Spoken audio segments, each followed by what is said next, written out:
That was old, uncold Coke I just drank. Fucking coward. What? Fucking weirdo. What? It's fine. It tastes like Pepsi.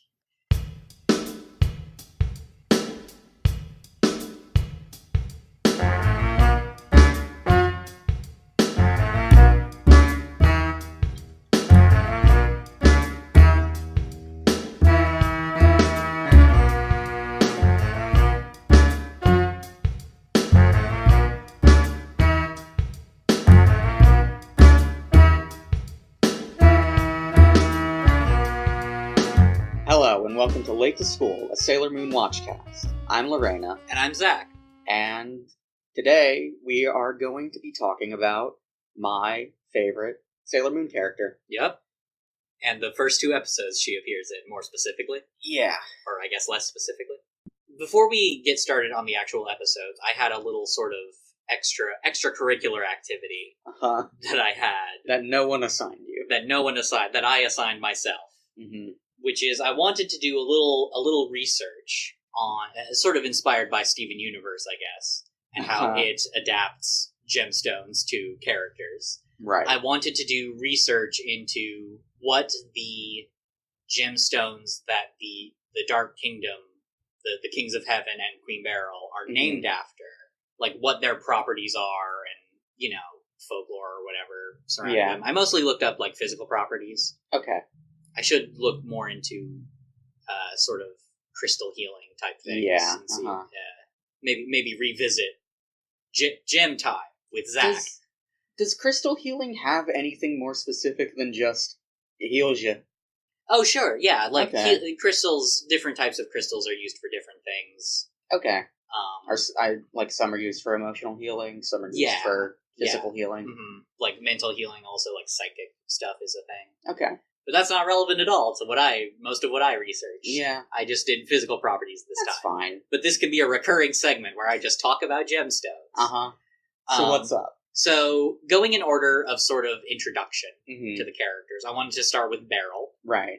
Beryl is actually like a type of gemstone. It's a category of it's like crystal. Quartz, right? Yeah, kind of. Emerald and aquamarine are both Beryl. Oh, that's interesting.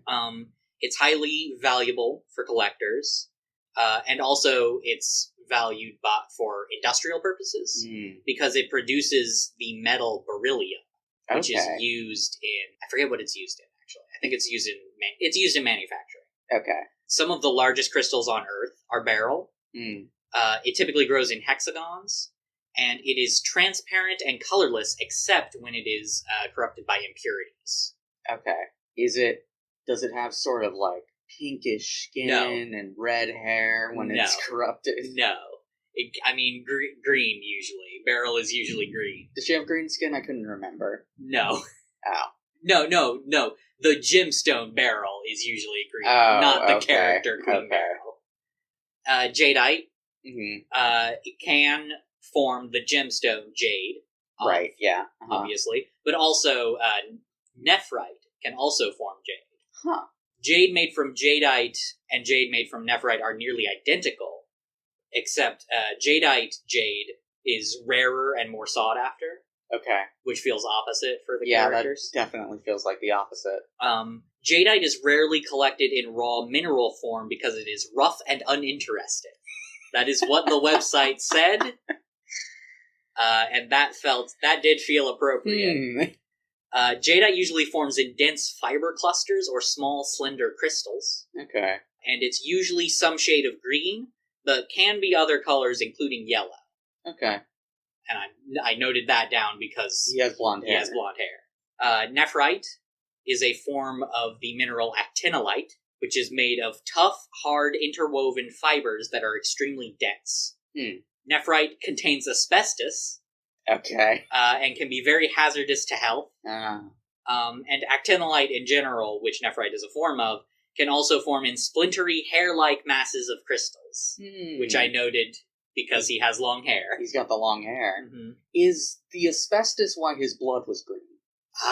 Maybe. And nephrite is usually green also. Okay. Because it forms jade and everything. Aside from his blood, I wouldn't say that his color scheme is green. No, I wouldn't say so. We also haven't seen any of the other Heavenly King's blood, so maybe they're all green inside.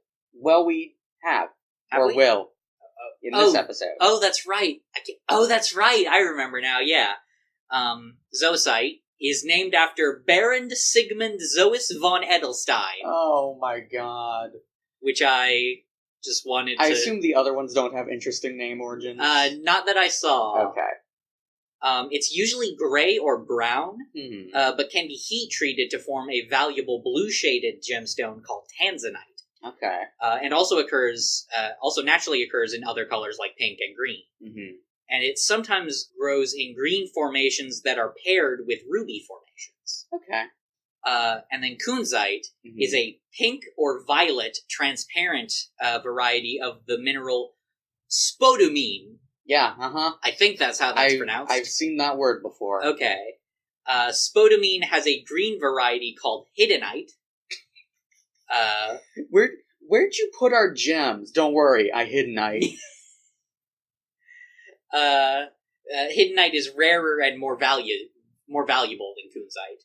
Okay. Kunzite's pink coloration fades with exposure to sunlight, and spodumene in general is often pleochroic, which means it displays multiple colors. Oh, okay. It forms in large, flat, prismatic crystals, and often alters, which means it transforms into other minerals. It often alters feldspars, micas, and clay. Huh. So it can turn other... Does it turn minerals. them into spodumene? Or... I believe it turns them into spodumene. Okay. It's either that or it turns itself into the other mineral, but I can't imagine it turns itself into clay. That doesn't seem that likely. Seems wrong. So I imagine it turns other things into itself. Okay. That's interesting. And so most of that didn't have much anything interesting to do with the characters in not really. the show Sailor Moon. There's some stuff we might get to with kunzite.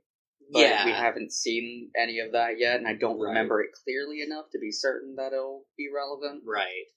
I just thought it would be fun, and maybe I'll find some more interesting things on the next episode of Gemstone Science with Zach. Mm-hmm. So, to be clear, kunzite, nothing to do with malachite at all, huh? No, nothing. Not that I saw. No relevance whatsoever. Well, now that we know all of those interesting facts, let's talk about the episode. Yeah. Our first episode is Jupiter, the Powerful Girl in Love. For the record, this episode does not have a colon. No. Which makes our previous assertion sort of false. Well, it's not the second episode without a colon. It's the third. That's true. Because the last one without a colon was the Monster Mash Beach episode. And that was good. We mentioned that it has a bunch of commas in it. Yeah, this one does have a comma. Jupiter, comma, the Powerful Girl in Love. Yes. Which does make it distinct from Learn How to Be Skinny from Usagi. Yeah. And also it's a good title. Yeah, and also has to do with a good thing. Mm-hmm. The episode was directed by Kazuhisa Takenouchi and written by Shigeru Yanagisawa. Okay. It first aired September 5th, 1992 in Japan, and October 9th, 1995 in English. Okay. So, this episode has a weird opening, doesn't it? It does a bit, if I remember. Yes, it does. I had to look over my note. To pull back the curtain a little, it's been a little while since we recorded one of these, so we might be a little out of practice. Yeah. It hasn't been, it's been like a few days. Yes, I didn't watch both episodes the day of the recording this time, so I'm gonna have to rely more on my notes. But yes, we do get a very interesting and strange scene in this one. We open on Geiger Hell. Right. That could be the name of this show. We open on Geiger Hell. And we see sort of a room we've never seen before in the sort of internal caverns of Geiger Hell. It's kind of like the Sea of Souls in the Disney Hercules movie. Yeah, okay. Yeah, it's kind of just like a small... That's a very small thing to call a sea, now that I think about it. Yeah, definitely. It's a very small chamber. It's like a more cliff of a pond. Overhanging over like a void. Yeah. And there is a figure sort of in the center of this void. Yes, we'll get to that. Yeah. Because we see Beryl. Right. Beryl is sort of kneeling, and is basically saying she is offering up all of the human energy that the Dark Kingdom has been gathering to the Great Ruler. Right. We see the sort of sphere of energy being poured into it shoots into like an eye-like formation in like a rock. Right. And then we sort of gradually see a fucking flesh coffin. In the middle of like suspended by like a stalactite. Right. Overhanging the sort of void. And that we see the flesh coffin has some kind of liquid in it. Like we see bubbles in it. Right. And then we also see like a dark amorphous shape inside. And the dark amorphous shape speaks. Yep. And it says, "So it seems the energy from the humans has stirred me from my great sleep." And I think Beryl says something like, "We have waited for this auspicious moment." And yeah, so have we, the audience. This is an auspicious moment. The Great Ruler has awakened. Yeah. The Great Ruler is voiced by Mary Elizabeth McGlynn. Okay. Who is kind of a voice acting superstar. Okay. I don't know if the name sounds familiar, but I'm sure you're going to tell me somebody I know her from. She has so many major character roles that I couldn't list them all. Okay. But just some big ones. She is Motoko Kusanagi in the Ghost in the Shell franchise. Okay. Huh. She is Maria in Silent Hill 2. Okay. And she is Connie's mom in Steven Universe. Really? Huh. And she's also the first voice actor in Sailor Moon so far that is not in a Fire Emblem game. That's a wild sort of contradiction, huh? Yeah. She's like this big major voice actor, but she's never been in a Fire Emblem. She's too big for Fire Emblem. Dang. Maybe she'll be in the next one. Maybe. But yeah. So this is our first scene of the Great Ruler. And the Great Ruler has awoken and is immediately going back to sleep. The damn mood. Yeah. The Great Ruler basically explains that it's just the human energy just isn't enough. And the Great Ruler can already feel, I guess herself. I was going to say himself, because I think I still assumed when I wrote these notes. She definitely has an obviously, Okay, it was ambiguous to me. Okay. I also didn't call that fucking Marth was Lucina in Fire Emblem Awakening, so... Oh, spoilers! For a game that came out in, I don't know about that. Something. Also, she's in Smash Brothers. Yeah. The Great Ruler, the human energy is not enough. All this human energy is still not enough to sustain the Great Ruler. The Great Ruler says that she needs the legendary silver crystal if she wants to complete her resurrection. Right. And Beryl says, we're working on it. Yeah. But then the Great Ruler sort of drops an exposition bomb. Yeah. Which is, when the 7 great monsters are revived together with the rainbow crystals, only then will the legendary silver crystal shine bright enough to be found. Which sounds like the plot of a Final Fantasy game. Yeah. But, so Beryl responds to this with, "Oh, of course!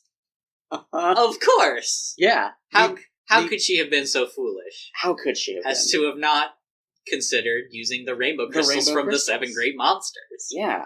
And then we cut to a different scene. We see Usagi is #late to school. Still no bread in her mouth. Still not a toast or bread to be found.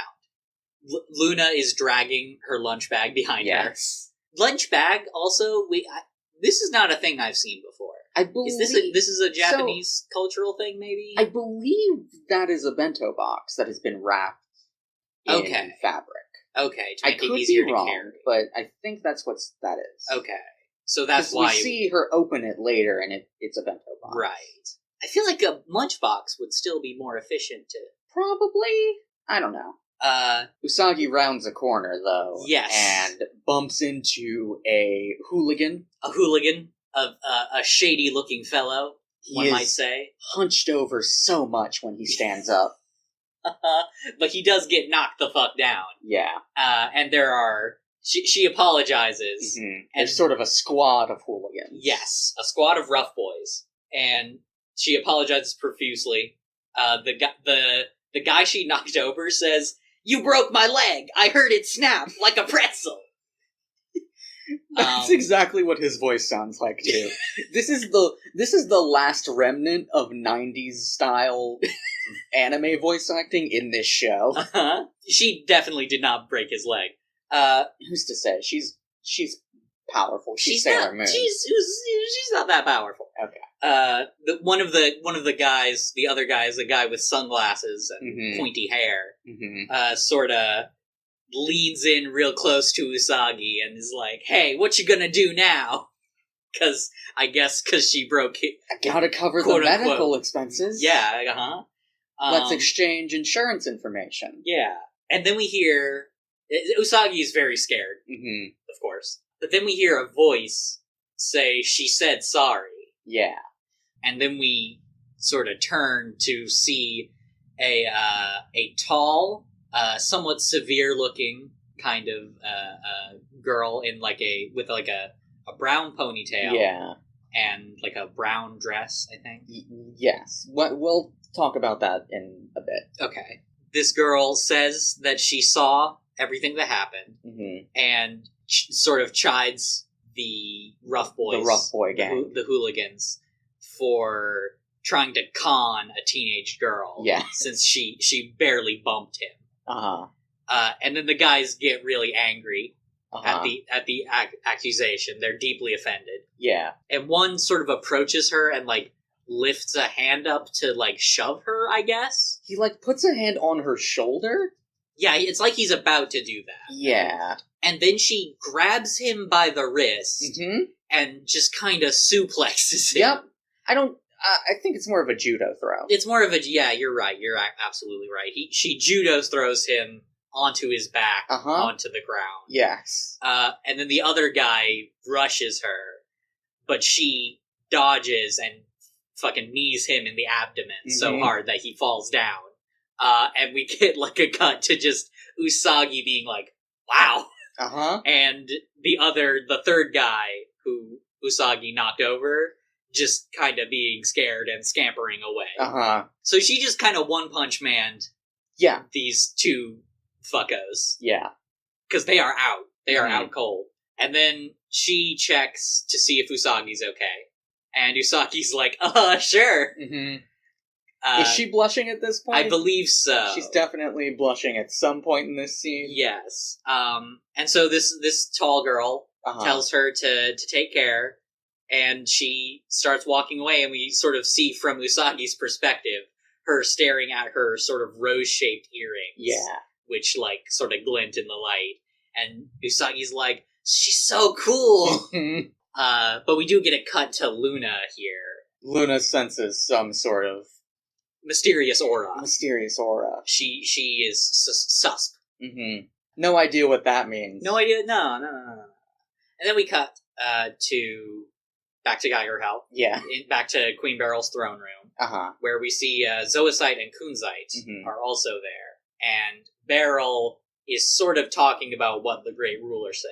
Yeah. And this is where we get sort of an exposition sequence. Right. A flashback of sorts. We'll just say what the information is, and then I guess we can describe what's being shown. Beryl talks about the 7 great monsters. Right. Which were once the most powerful allies of the Dark Kingdom. Until the enemy sealed them away. Yeah. That's the Daleks, right? That's what that means? Or is that the Doctor? I'm always unclear. Yeah, I think it might be the Nightmare Child. Okay. That's a reference for 2 people. Yep.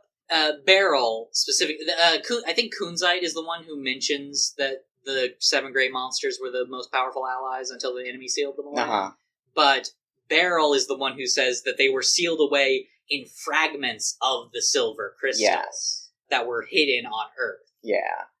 And these were the rainbow crystals. Right. And the rainbow crystals made them forget that they were once monsters, and made them reincarnate into humans Mm-hmm. who still have the rainbow crystals inside of them. Yeah.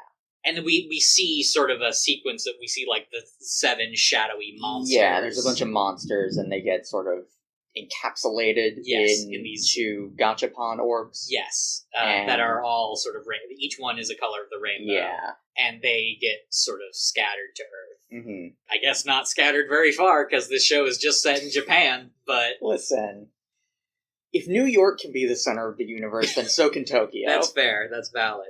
And after this little flashback, Beryl gives Zoisite the Dark Crystal. Yeah.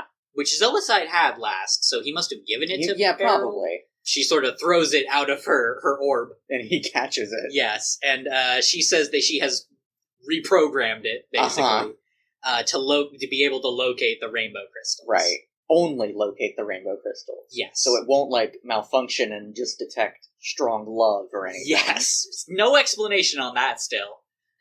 You know.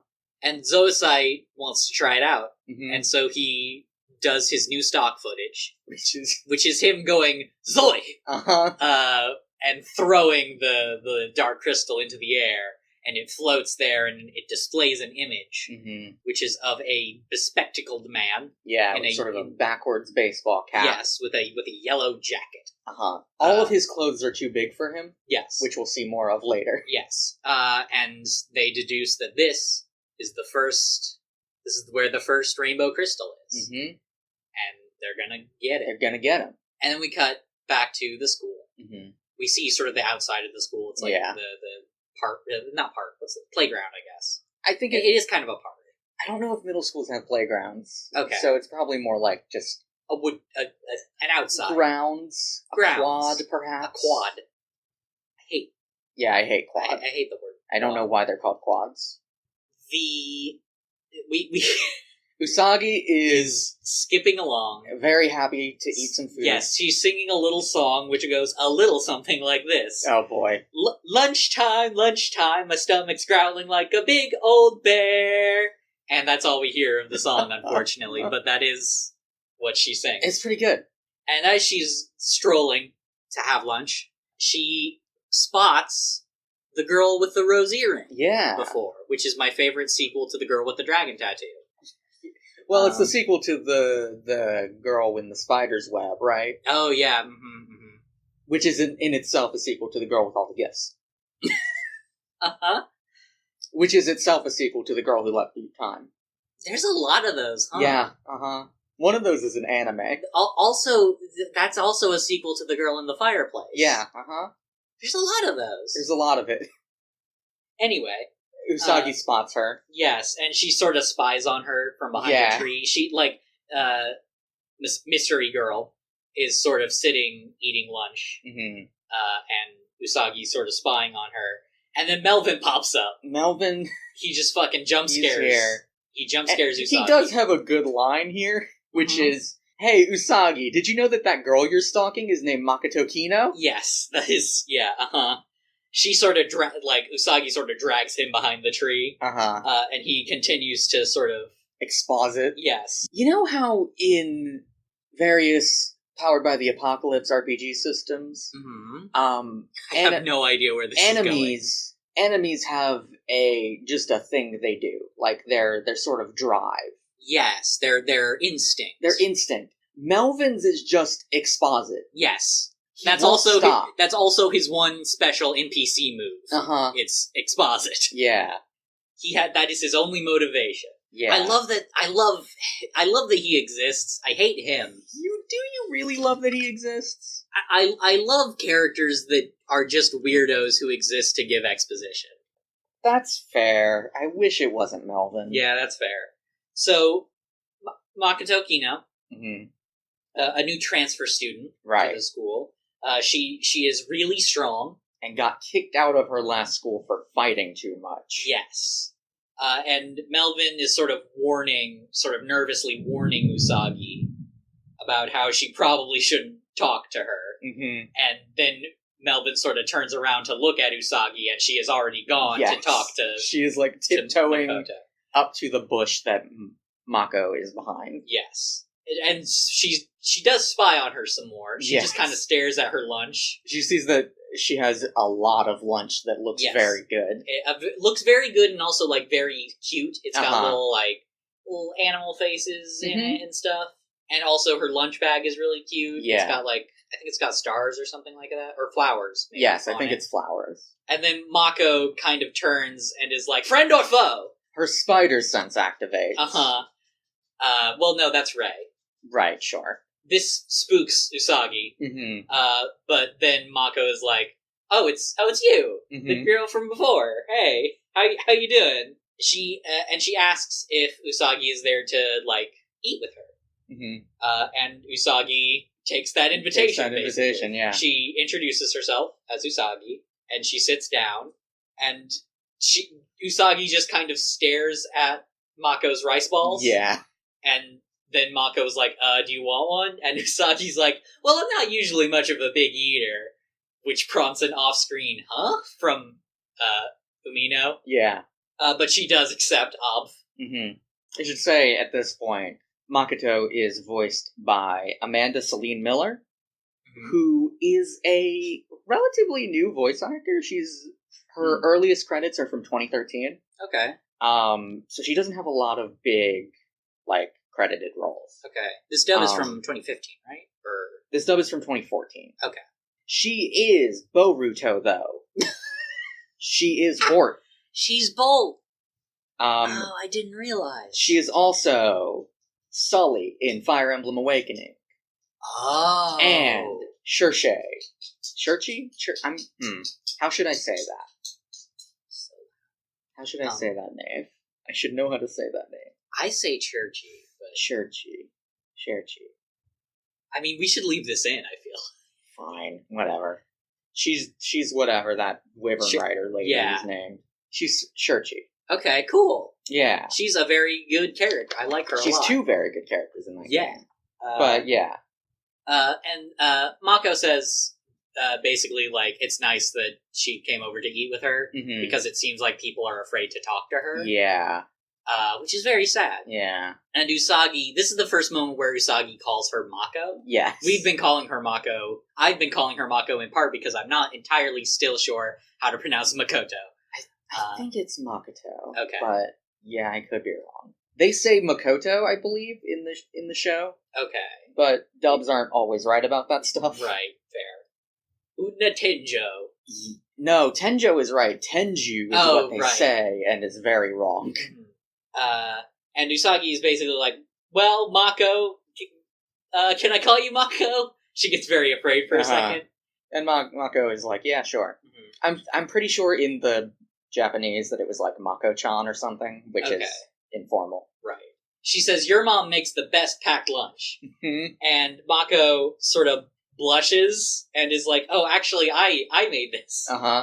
And Usagi is surprised and impressed and asks if she could teach her how to make this, or just make it for her. Just make her lunches for her. And then we sort of zoom out and we see Melvin watching this, and he's just like, of course, Usagi can make friends with anyone.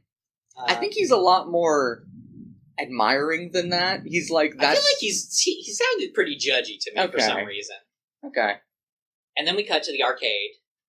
We sort of hear, as they're going in, we hear Usagi talking to Mako and asking, like, hey, why aren't you in the school uniform? Yeah.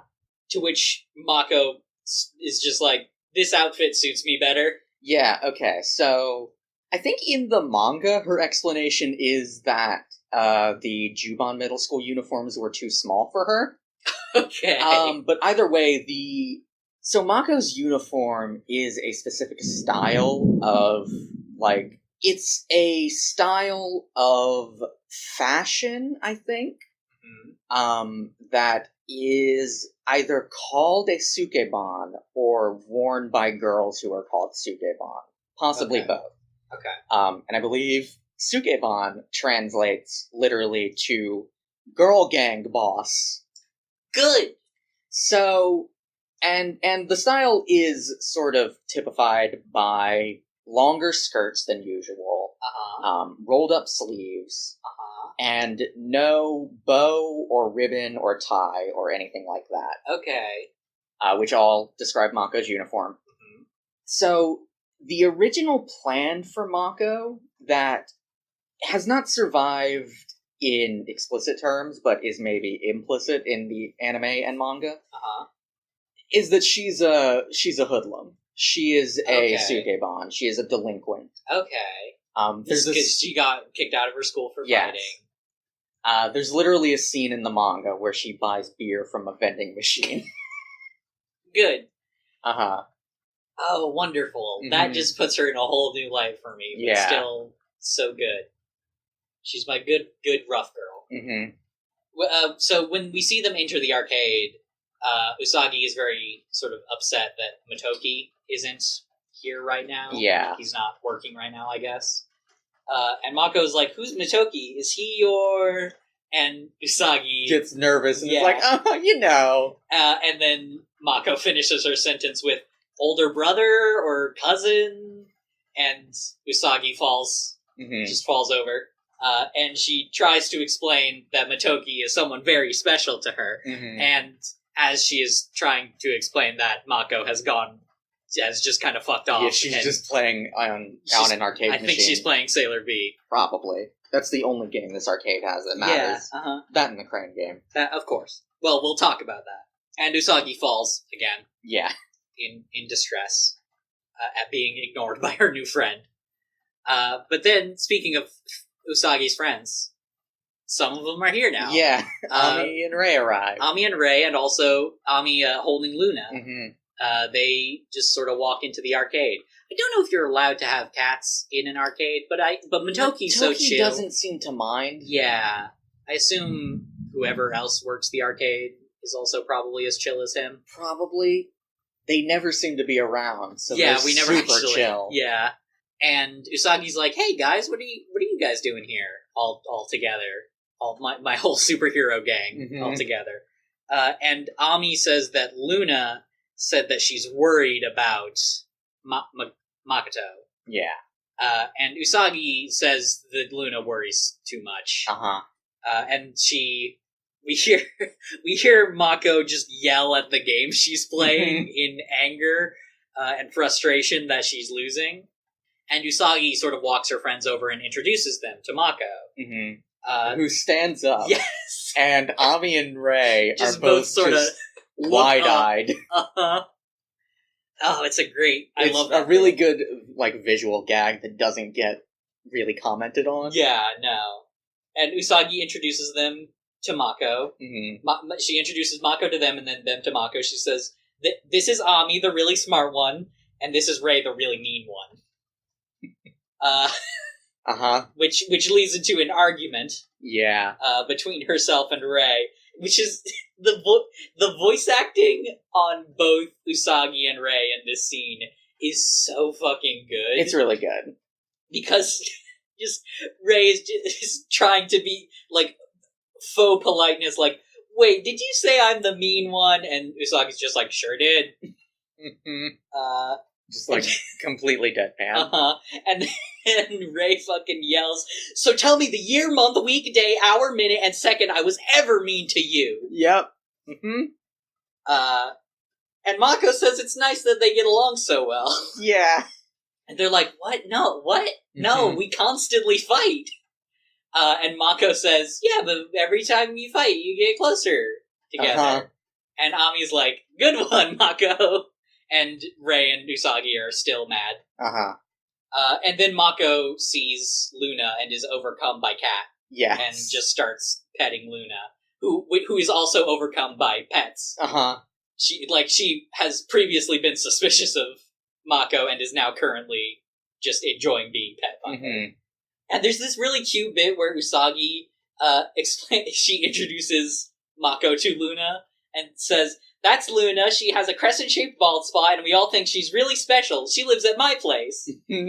Which also, can I say... Let me talk about that phrasing real quick. Because that's wild. Because, okay, I get why she said that. Because Luna is a person. Luna is basically her roommate. Luna, yes. She is a person who lives with her. But as far as Mako is concerned, okay, the correct thing to say in this scenario is, she's my cat. Right. Imagine if someone was walking a dog outside, and, like, your friend was walking a dog you've never seen before, and you're like, who's this? And they're like, oh, this is Bowser. He lives with me. Yeah. He lives at my place. He lives at my place. Like, you holding the leash, so I should hope. Yeah, it's very strange phrasing. But also, like, yeah. Perfect. Very perfect. good. Also, again, crescent-shaped bald spot. Callback. And then the introductions are sort of interrupted. Right. We hear a crowd. Yeah. Sort of crowd mumbling. And we see Glasses Boy. The Glasses Boy from the bespectacled, backwards hat, yellow jacket boy. He is not, to be clear, a bug boy. No. He's not a bug. He's a human. He just has a yellow coat. Yes. He's not a hornet. No, he's not a wasp. Nor a bumblebee. And we see he's at the grabby claw machine, the crane game. I always called it, like, the grabbing claw. Okay. Claw machine. I never called it a crane game. Even though that's got nice, what's that? Assonance? Sure. Assonance. It's got nice assonance. Yeah. And we see him he gets a Sailor V toy out of the machine. And then we see him hovering over a Sailor Mercury toy. Yep. And Sailor Mars, I believe, is somewhere in there that we see. I think maybe. And I think this time they aren't just palette swaps. No, They're them. They're them. That's Sailor Mercury. That's Sailor Mercury. Ami should sue. Yeah, who gave them the right? We see the claw hovers over Sailor Mercury and some other toys, obviously, because they're in the big pile. And Glasses Boy puts his hand on the machine. Yeah. Like, on the glass of the machine. And we see the toys sort of fly up into the claw a little bit. A short distance into the claw. There is some, like, energy that we also see. Yes, I believe so, yeah. And then he grabs, like, both the Sailor Mercury toy and, like, a dinosaur with boxer shorts. And which is a fantastic toy, also. I want one of those. I'm sure that's from some other Toei anime. Probably. And he grabs them both with one claw thing. One claw grab. And everybody is very impressed. And Usagi talks to Yumi. Yeah. Who is in the crowd, and Usagi identifies by name, who I believe we have never seen before. Listen, Usagi knows people. Yeah, she does. Why don't we see one of the ones she knows? Well, this is one. No, what if a girl from her class? Where is short chubby girl who still doesn't have a name? No. Why couldn't she have been Yumi? They couldn't get her voice actor? Like what? I don't know. And Yumi, whoever the fuck she is. You're so upset about this. I just want my favorite background character to have a name. That's fair. She says that that guy, that man is Joe, the crane game troll. Yep. His name is Joe. His name is Joe, the crane game troll. Crane Joe. Crane game Joe troll. Troll Joe. Joe will be in Trolls 2. They call him that because he's so good at crane games. Yeah. As one might imagine. He has hundreds of toys, Yumi says.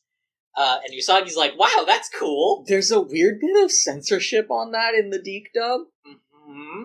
They say that he donates the toys to children's hospitals. What the? I don't know why. Why would...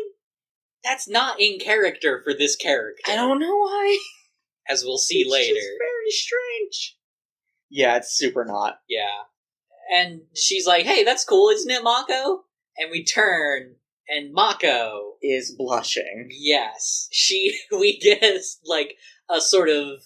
What do you call it when, like, the background goes all pink and the lighting is faded, sort of? And it's like the falling in love sequence. Are there bubbles? I think there are bubbles. Those are shoujo bubbles. Shoujo bubbles, okay.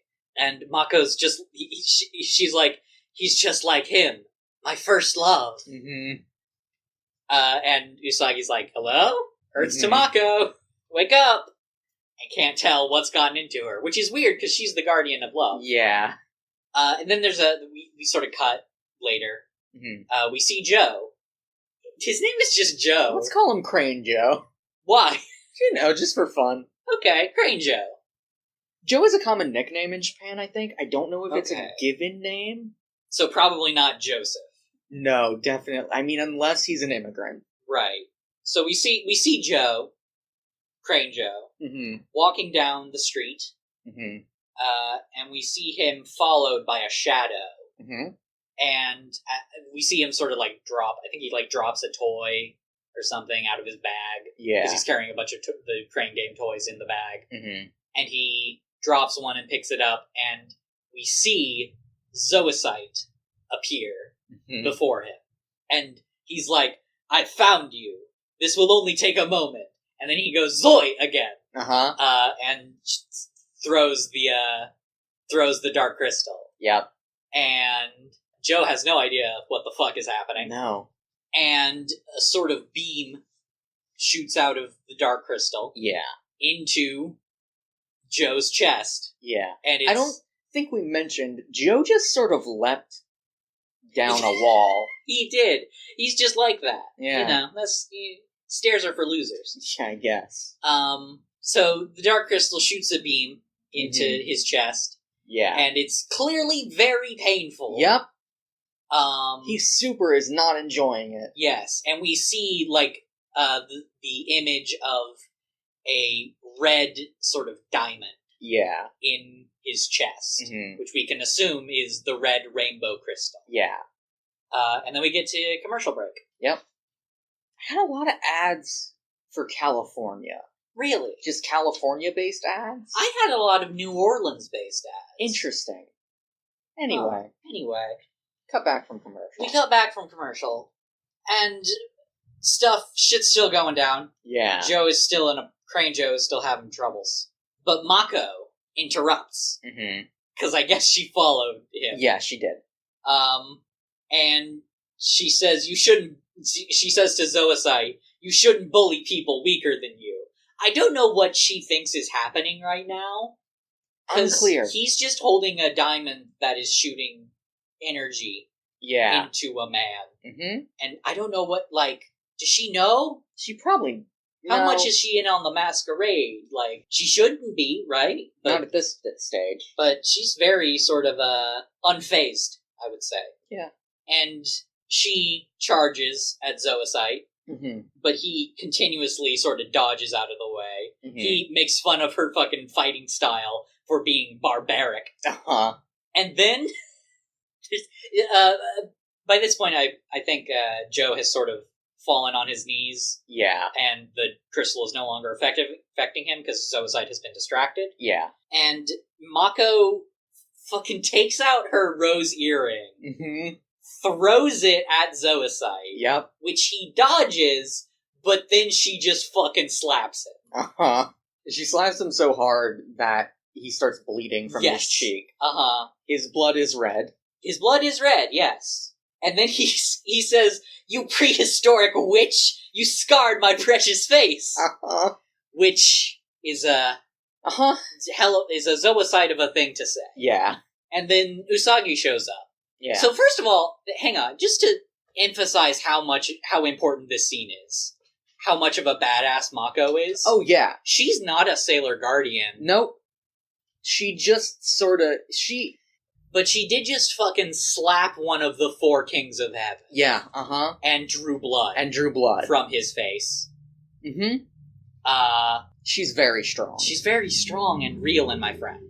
And then Usagi shows up, and she sees the fight that's going down, and she goes to help out, as Zoisite just sort of jumps away. Yeah. He's just not having this anymore. He's not having a human slapping him and drawing blood. No. Usagi's checking on Joe, and then Mako also goes to check on Joe. And Usagi tries to ask Mako what happened, but then Joe, sort of shoots up to his feet, and he just tells them to leave him alone. Yeah. And walks off without his bag of toys. Yeah. Don't know why. Yeah, he's just kind of an asshole. He's kind of an asshole, and also he's had a traumatic moment. That's fair. He's probably scared of people right now. Yeah. Mako sort of chases after him, and Usagi is like, hey, what the fuck just happened? I just got here. Can somebody explain? To be clear, Usagi does not recognize Zoisite. No.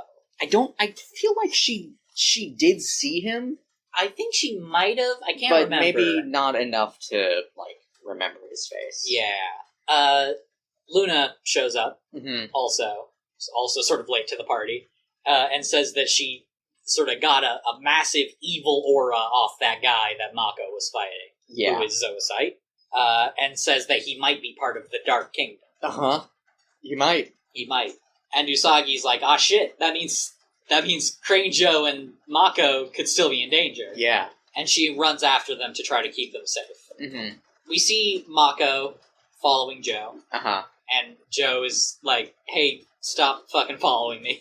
And she's just like, but I gotta make sure you're okay. Yeah, she says, I can be your bodyguard, uh-huh. In case anyone else comes for you. And he's like, why would anybody come for me? And Mako's like, maybe it's the game center. Maybe they heard how you were fucking acing the system and just sent someone to kill you.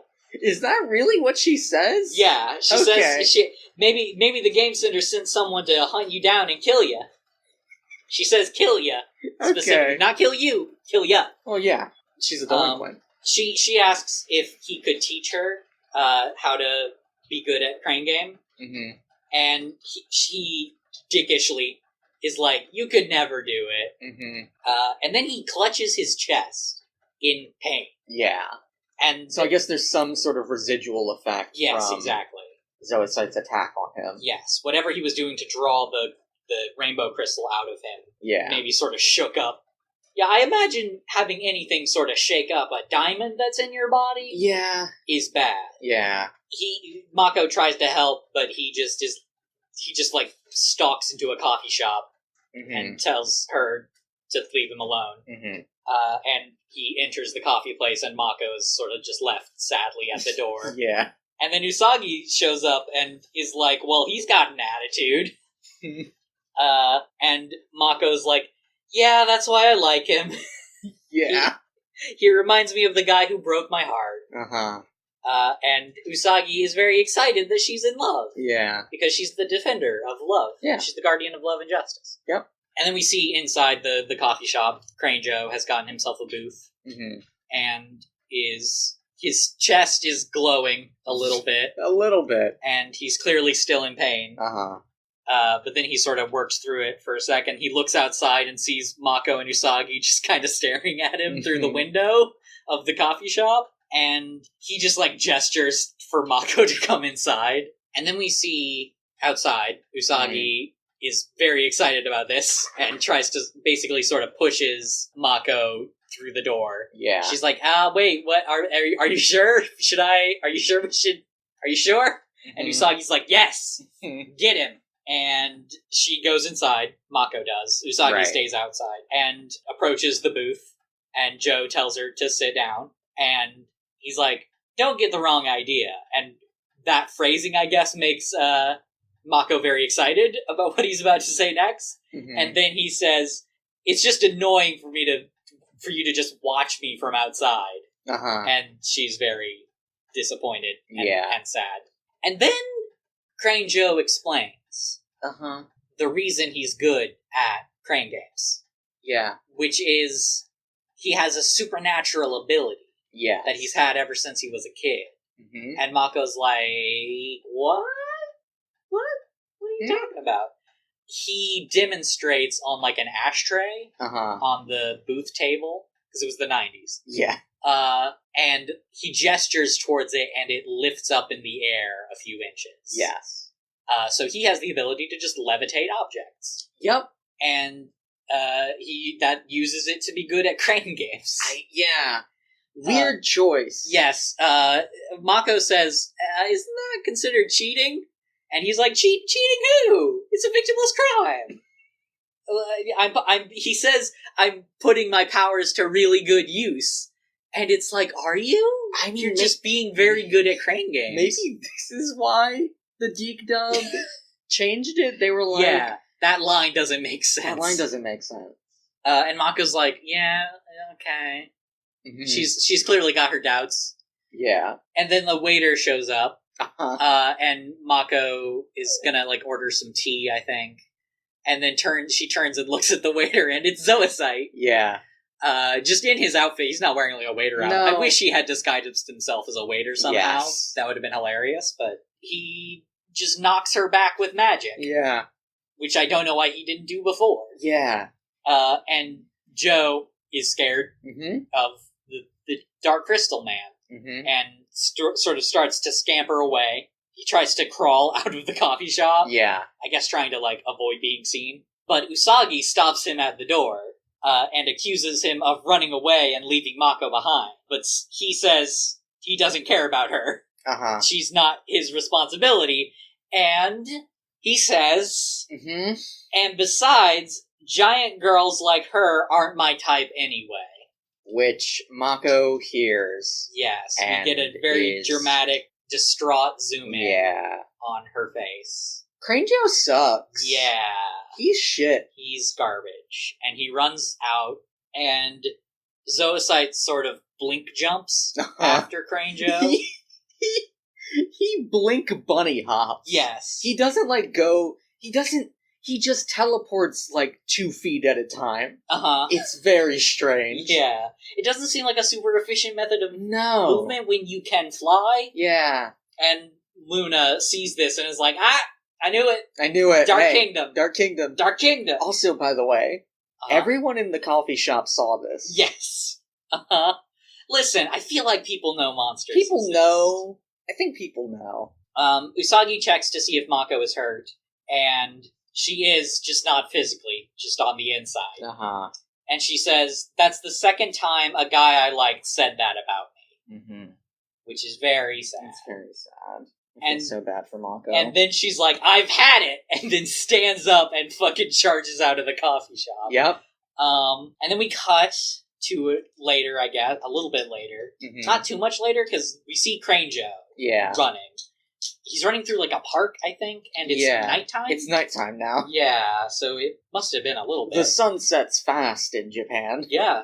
And Zoisite just teleports in front of him. I have no idea what the limits of Zoisite's movements are. Yeah. And Zoisite says to Cranjo that there's no reason to be afraid because you're one of us. I'm taking your rainbow crystal. And he does the Zoe again. And he starts doing the thing again. Yeah. The painful sort of experience for Cranjo, which at this point he deserves. Yeah, I feel less bad for him now. Yeah. But this time, Zoisite succeeds. Yes. And rips the crystal. The rainbow crystal. The Chaos Emerald. The Chaos Emerald out of... He did kind of look like Chaos Emerald. Yeah. He rips the Chaos Emerald out of Joe's chest. Which sounds gorier than it is. It's just not. Kind of a void. Yeah. How great would it be if it was just a fucking blood spray? Bad. I'd hate it. I would hate that. Yeah. It would be very bad. And he's managed to get the crystal out before Mako has shown up now to interrupt. And Zoisite takes the red crystal in hand as Sailor Moon appears. And Mako is like, oh wow, Sailor Moon! So I guess Usagi transformed off screen. Yeah. And she demands Zoisite explain who he is. Friend or foe? And he introduces himself, finally, to Usagi. And says, I am Zoisite, one of the Dark Kingdom's 4 kings of heaven. And Usagi is very shocked at that, I guess. And then he says, I think I'll let Gameson take care of the rest. Yeah. And Zoisite vanishes, and we see Joe fall down and sort of get encompassed by this swirling, like, tornado of dust and air as he transforms into the first of the 7 great monsters. The 7 great monsters. He becomes Gameson. Gameson. And he yells, Gameson! He is a Pokemon. He's a Pokemon. He is a sort of tall, red sort of armored figure. Yeah. With, like, a lot of electronic-y bits. Mm-hmm. I do want... Okay. His name is Game Sen. Here's the thing. It's spelled game. It's like, super not, though, is the thing. Is they all say Gameson, but everything I found on the internet about this character spelled his name G-E-S-N. Like maybe it's supposed to be Gaesen, but they all say Gameson. Yeah, they do, and also I checked the subtitles. Oh, you checked the subtitles? Yeah. It is spelled Gameson in the subtitles? Yes. It's spelled the word game, and then C-E-N. You know, like Game Center? The name of the arcade where the crane game is? So, I don't know what's up with the wiki, then. Yeah. Also, for the record, in the Deke dub, he is called Game Center Man. Well, that, I guess, makes sense. Actually, I think he's called Arcade Game Man, or something like that. Arcade would have been a good... Yeah. Not a great name, but, you know. Gameson. Gameson. His name is Gameson. Mm-hmm. Her name is Cameron. Yeah. And also he makes beeps and boops. He makes beeps and boops and only says his name. And only says Gameson. It's unclear why. I don't know why. At first I was like, oh, all the 7 great monsters must be like that. But no. They're not. They're not. We find out later they're not. They're not. It's just Gameson. He's just weird. It might not just be Gameson, but at the very least there are exceptions. Mm-hmm. But yeah, Gameson makes beeps and boops, and he attacks Sailor Moon. Yeah, he has got like these gauntlets on his arms that have like holes in them. Yeah, power gloves. Yeah, they're basically power gloves, and he extends like a fucking spiked whack-a-mole hammer out of his arm to attack Sailor Moon. And Sailor Moon dodges him a bunch. Mm-hmm. And then Mako, this time I would call this a suplex. I would call this a suplex. I would call what she does to Cranjo Gameson a suplex. She picks the man up. Yes. She picks the monster up. She, holds him horizontally over her head. And yells, "Just what do you think you're doing to my hero, Sailor Moon?" Mm-hmm. And then throws him into a bush. Yeah. As we see the alchemical symbol for Jupiter appear on her forehead. Yeah. There's a couple notes here I have about that. I wanted to say, first of all, the alchemical symbol for Jupiter in this show seems wrong. Does it? Because the ones I've seen online have a, loop to it that makes it look like there's a bit that's a 2, and this just looks like the number 4. We've seen some... They've taken artistic liberties with, Mars's symbol. That's true. Yeah, it's got a little heart on it. Yeah. So I'm pretty sure it looks like a 4 on her forehead. No, that's what I'm saying. It does look like a 4 on her forehead. That's not the right... I think It's got a loop. It's got a hook on it. Show it to me. Okay. Look it up. You have it on your Discord name. That looks like a 4 to me. It's got a loop. It's got a hook. Yeah, that looks like a 4 with a hook. With a hook, yeah. Okay. Hook. The other thing I wanted to talk about is the alchemical symbols in general. Mm-hmm.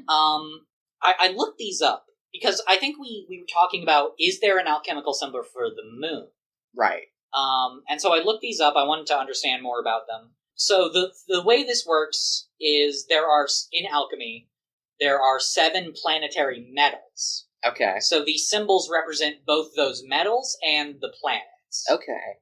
And I noted down some of them. I didn't write down the whole list of all 7. Right. You maybe talk about those as they become relevant. Sure. One of them will not, I'm pretty sure, because one of them is the sun. Oh. The sun is a planet in alchemy. It might. Okay, interesting. I've not heard of Sailor Sun, but... Yeah, well, I did want to talk about... The thing about the metals was really interesting to me. Okay. I have noted down the metals associated with the alchemical symbols we've seen so far. Okay. Jupiter is associated with tin. As in, tin? Tin. Like a tin can? Yeah, like a tin. Okay. Yeah, tin, the metal. Mars is iron. Okay. Guess what Mercury is? Mercury? It's Quicksilver. Yeah, okay. It's Mercury. And this is interesting. So, the moon is one of them. Really? Yes. First of all, the symbol is just the crescent moon shape. Okay. So we've actually seen it quite a lot. Okay. It's sort of the core symbol of the show. Uh-huh. But the metal, I found this very interesting. Yeah. The metal associated with the moon in alchemy is silver. Really? Yeah. Interesting. Legendary. Yeah. Silver. Yeah, the legendary silver crystal. Yeah. That's interesting. But yeah, we can stop fooling around. Mako's Sailor Jupiter. Yeah. Luna's like, oh shit. Yeah. Again, she's just always like that. She's like, duh. Yeah. Not a monster. I think this is the last time that will happen. Okay. And then Game Sen stands up from the bush he's been thrown in and shoots a claw, a crane game claw, out at Usagi and grapples her with it. And Luna talks to Mako and says, "You use this Sailor fucking Jupiter transformation pen to turn into Sailor Jupiter." And Mako's like, "Hey, fucking, you can talk? Yeah, hey, what?" But then she gets used to it pretty fast. I guess because, like, it's a very sort of... It's that goddamn... John Mulaney? It's that John Mulaney bit. Yeah. You ever think teenaged... Japanese anime teenager life is already so goddamn weird, this might as well happen? So she takes the pen and transforms. And her transformation sequence is my favorite. Yes, me too. It's so good. You know me. You know my style. You know I am a sucker for lightning powers. Yep. And she fucking she has like the ribbon effect that I guess they all sort of have a ribbon effect. Yeah, kind of. Usagi has literal ribbons. Yeah. But then like Mercury weaves hers out of water. Ray out of fire, and Jupiter out of fucking lightning, and it's cool as hell. It's really cool, and she's great. I also find her ending pose cooler than Ray or Ami's. That's fair. My favorite is still Usagi's ending pose in the transformation sequence, but hers is very good too. And she's Sailor Jupiter. Game Sen tries to catch her in another claw, but she dodges. And then we get her special attack. Okay, I need to see if I can remember this. Okay. She does have a little chant. So everyone else, just bubble spray. Fire soul. But she has an incantation. Yes. That she says. She's a fucking sorcerer. Which is, Jupiter, my guardian planet. Bring forth the storm, summon the clouds, and bring down your thunder. And then says her attack, which is Supreme Thunder.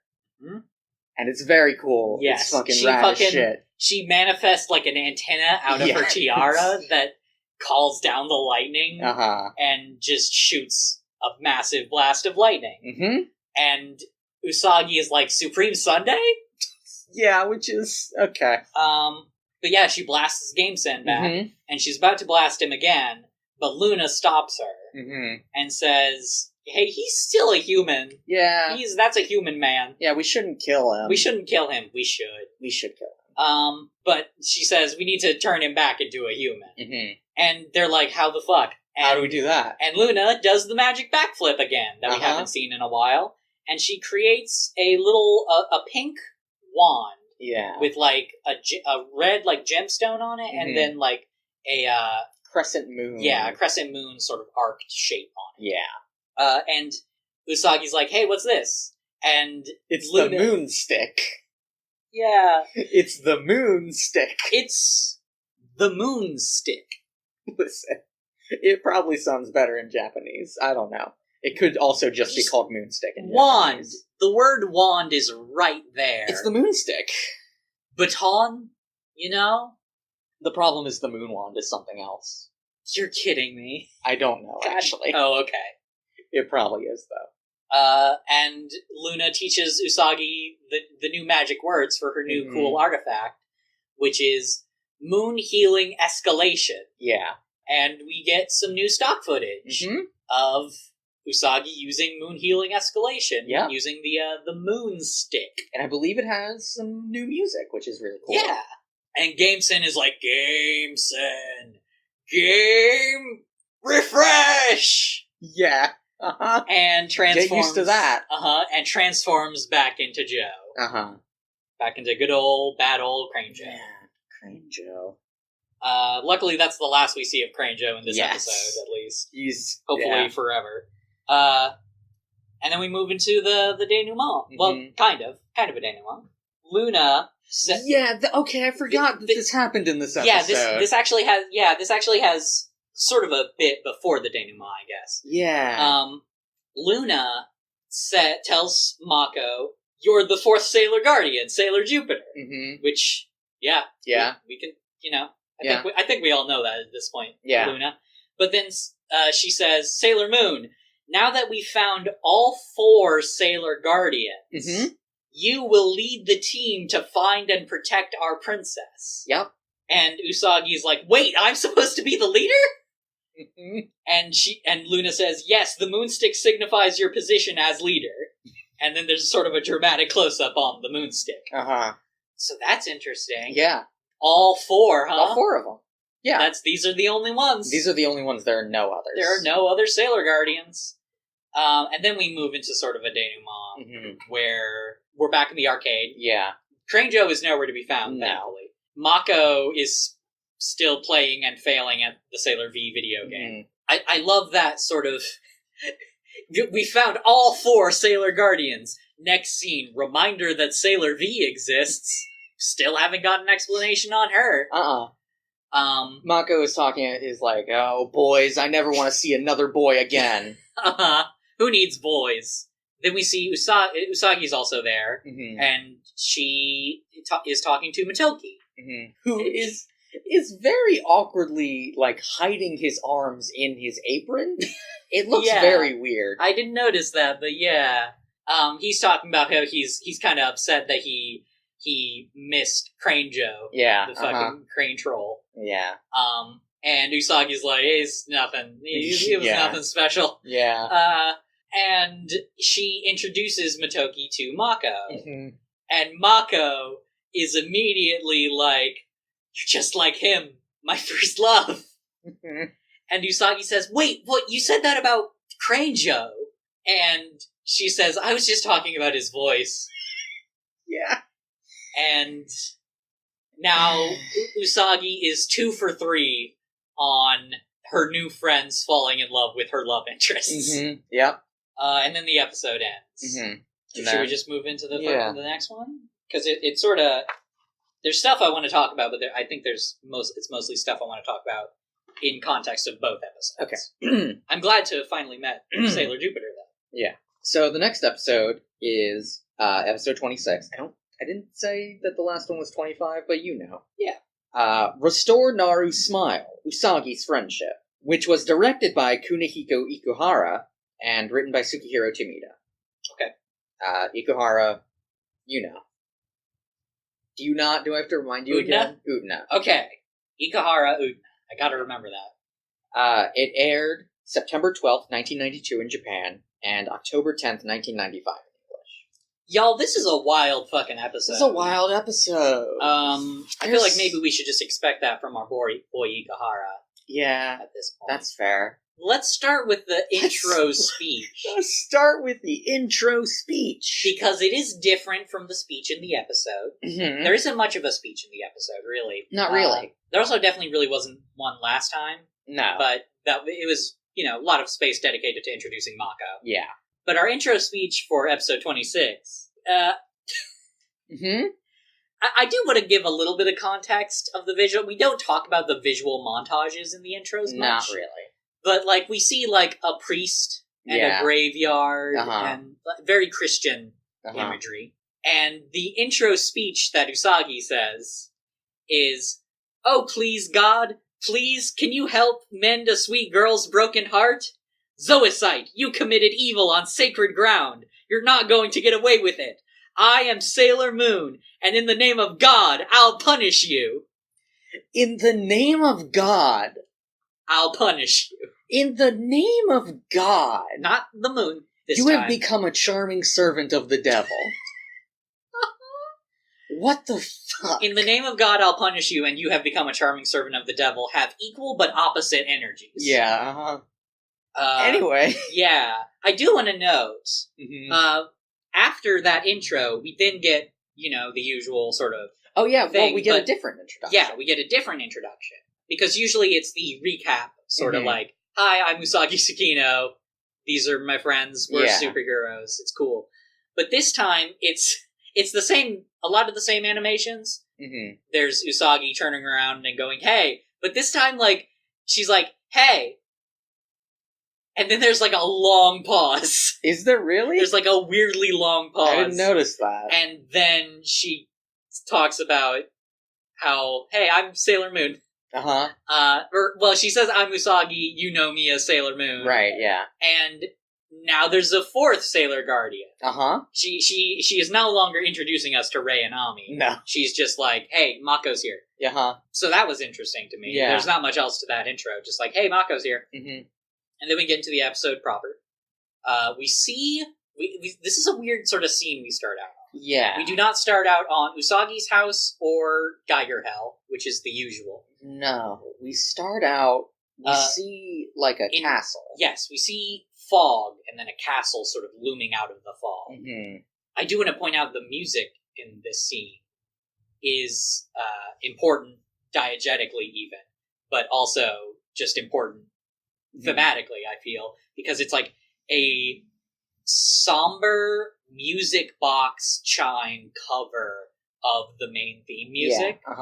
And we see Tuxedo Mask looking up at the castle and looking specifically up at the princess that we've seen before. Yes. The silhouetted princess in the balcony of the castle, telling him to find the silver crystal. Yeah. And he's just like, what is the silver crystal? Yeah, what's that? Who are you? Who am I? Who am I? And she just says, find the silver crystal and all will become clear. Find the silver crystal and all will become clear. She has to say it twice to really emphasize it. And then Mamoru wakes up. In bed. He's in his apartment, I guess. He wasn't in the last episode at all. No, he wasn't. Neither him nor Tuxedo Mask. No. And he sort of shoots up in bed, as one does in fiction. I don't think that's a thing real people do. Not really. Like, what? No. I don't have the energy to fucking do that. No. Even if I've had a really bad nightmare, I'm just like, ooh. Yeah. And then he sort of stands on the balcony contemplating, as one does on balconies. Yeah. He's just sort of internally monologuing, like, who is the princess? What is the silver crystal? What is the silver crystal? Am I Tuxedo Mask? And he says, maybe if I find the silver crystal, I'll figure out the answers to my questions. Yeah.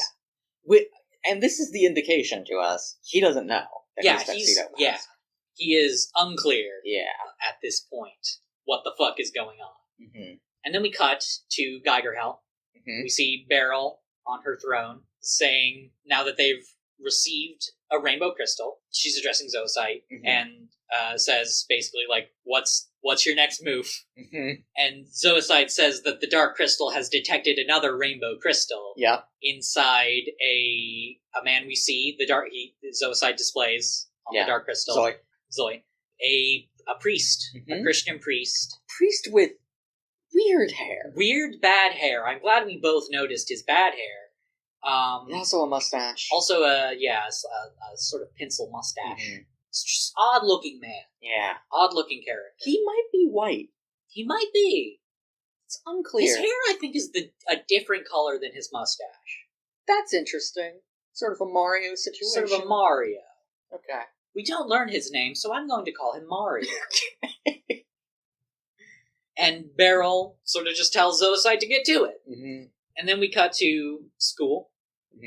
And this is a sad fucking episode also. Yeah, I forgot that this was a sad episode. Last episode was sad and kind of also because of all the shit with Mako getting rejected.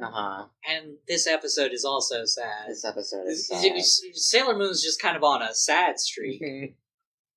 We'll see how that keeps up. Usagi is in class and is looking over at Naru's empty desk because Naru has not come back to school. Yeah. And this is our first indication of, like, this is like continuity from the last arc. Yeah. Like, we took sort of a break from that to introduce Mako. Yeah. Like, there was no mention of Naru in the last episode. Right. But now we're getting back to that, essentially. And we get, like, a flashback to Nephrite's death, which is sad. Yeah. Just all over again, kind of. Yeah, just have to see that again, huh? Yeah. Like, hey, Nephrite's dead. Okay, here's your favorite Sailor Guardian. Okay, Nephrite's dead again. The show's just really sort of 1-2 punching you. Yeah. And Usagi is sad. She is clearly sort of figuring out that Naru has been real fucked up since Nephrite's death. And after school, we see Melvin is walking alongside Usagi, and they are walking to Naru's house. Usagi is saying that she wants to go to cheer up Naru. Right, yeah. She's explaining to Umino why she's going to her house. Right. Because she hasn't been to school in well over a week, she says. And she says she must not have gotten over everything yet. And Melvin is like, I thought she just had a fucking cold. And Usagi Melvin's so bad in this episode. Sort of says, he's better in this episode than a lot of his episodes, I feel. Usagi says he's dense under her breath, which is true, and she should say it. And she tells him, just fucking cheer up Naru when we get there. Just try to not be a dink. And he's like, whatever you say, Usagi. He does a silly walk for some reason. Yeah. I don't know why he does the things he does. No. Melvin is an enigma. He's an enigma. And then we cut to... You sound so sad that we have to talk about Melvin so much in this episode. I don't like him.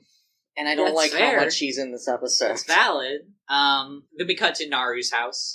We got, almost no Melvin in the last episode, and that was nice. Yeah. He was just there to tell us about Mako. Yeah. The anti-Melvin. We cut to Naru's house, and we see the three of them. We see Naru, Usagi, and Melvin sitting in... on the floor of Naru's room. Yeah. Naru is sort of, not looking at them. She's, looking wistfully out her balcony door, sort of. Yeah. And Usagi says, we know it's rude to just show up, but we wanted to check on you. And Melvin is like, yeah, this whole time I just thought you had a really bad cold or something. Or did somebody break your heart? And Usagi just, hits him. Fucking decks him. Like a full-on punch. And whispers, don't go there! Just change the subject! And Umino sort of tries to get up a little bit. He's been knocked onto the floor. Yeah. And he's like, hey, maybe we should all go get some chocolate parfaits? And Usagi hits him again. Yeah. In fairness to Melvin. That's not a thing anyone should ever say. Which could also be the title of this show. Could it? In fairness to Melvin, he doesn't know. He doesn't know about the chocolate parfaits. Or did somebody break your heart is just shitty, stupid thing to say. And yeah, Usagi just rubs his face into the floor. And Naru sort of slowly and sadly says, Usagi, let's get out of here. And she turns around and she's smiling. And she says, let's all go out and get something good to eat. And Usagi's very excited. Yeah. This is a really sweet moment. Yeah. There's a lot about this episode I genuinely love, actually. Yes, I like this episode a lot. I'm glad I can't wait to talk about it. Then we cut to the Hikawa Shrine. We see the three other Guardians, and also Luna. Yeah. They are talking about the legendary Silver Crystal. So it seems, the implication seems to be that Luna has gotten some new intel that we haven't seen her check in, but we can assume. Because she clearly knows more about the Silver Crystal now. She's explaining that the Silver Crystal, if it falls into the wrong hands, could destroy life on Earth as we know it. Yeah, definitely. So, that's a big deal. And Mako asks where the Silver Crystal is, and Luna says, we don't know. Which is an interesting way of phrasing that. But she sort of gives us a recap about the Rainbow Crystals. Yeah. So this is really neat, actually. We get the same, flashback sequence thing as when Beryl explained the sealing of the 7 Great Monsters. But we hear the explanation more from Luna's perspective. Right. Which is cool. Yeah. It is just them doing that stock footage again. Yes, but still. Yeah. Luna says that she talks about the 7 great monsters, how they were part of the Dark Kingdom, and she says that someone sealed the great monsters. Yeah.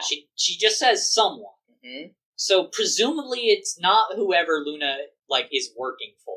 Yeah. And she explains that the monsters became good and when they became sealed and descended to Earth as humans and lived their lives in peace. But if Zoisite gets all 7 crystals, not only will he have awakened the great monsters, but he can become Super Zoisite. Turns golden and he can fight Dr. Eggman.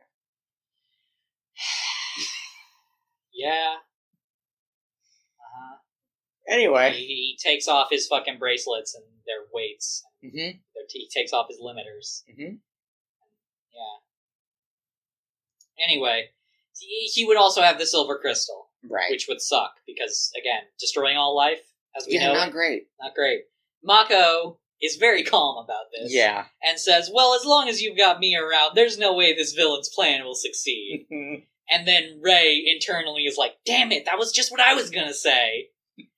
I fucking love the dynamic. I'm glad we have a 4th now. Yeah, Ami asks, Ami, always the pragmatist, asks how they find the people with the rainbow crystals inside them. Right. And Luna says that the moonstick that she gave Usagi has the power to detect them.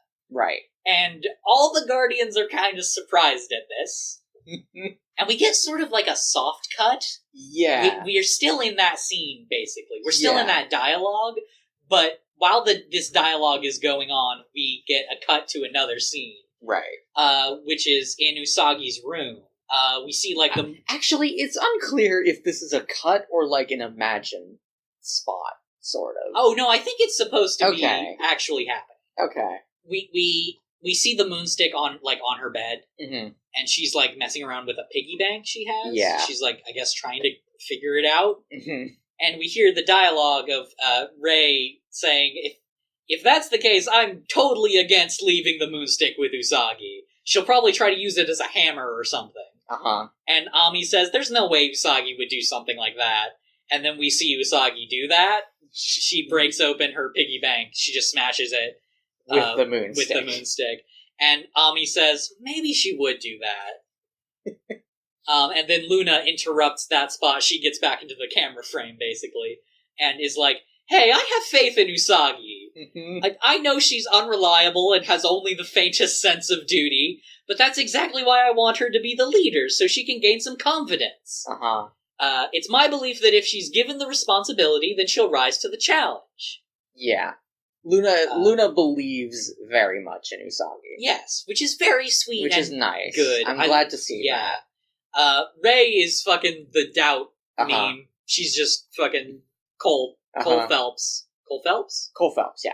And Luna is like, come on, try and have some faith in her. Please, accept Usagi as your leader. And Ray is still just totally opposed.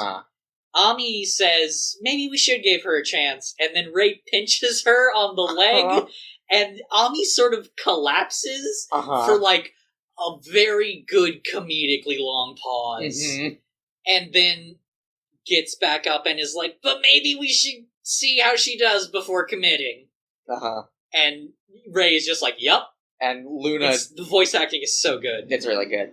Luna turns to Mako and is like, please, you're my only hope. And Mako says that she hasn't known Usagi long enough to decide yet. Everybody else has known her longer at this point, and she doesn't know her that well. She met her last episode. And Luna gets excited about that, because she's certain that once she gets to know Usagi, then she'll trust her. And then Mako takes that opportunity to call Usagi on her communicator. Yeah. And tells her that they're having an important meeting. So if you could come over, for the important Sailor Guardian meeting.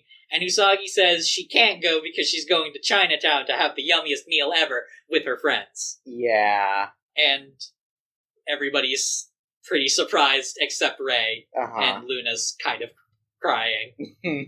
There's some thematic bits of that I really love. Really? That we'll talk about. Okay. Do you not like that scene? No, I like that scene. I just can't think of any. Okay. I can't think of thematic bits that might be relevant. Just for this episode as in general. Okay. We'll get to that, I guess. Okay. We get like we cut to Chinatown. Uh-huh. We get like a sort of a montage of Chinatown, just scenes in Chinatown. Yeah. So, she says they're going to Chinatown. Yes. But they go to Yokohama, which is a city south of Tokyo. Okay. And as far as I'm aware, as far as I could find, through a quick Google, does not have a significant Chinese population. Okay. It could, if someone told me it did. I have no way to refute that. Right.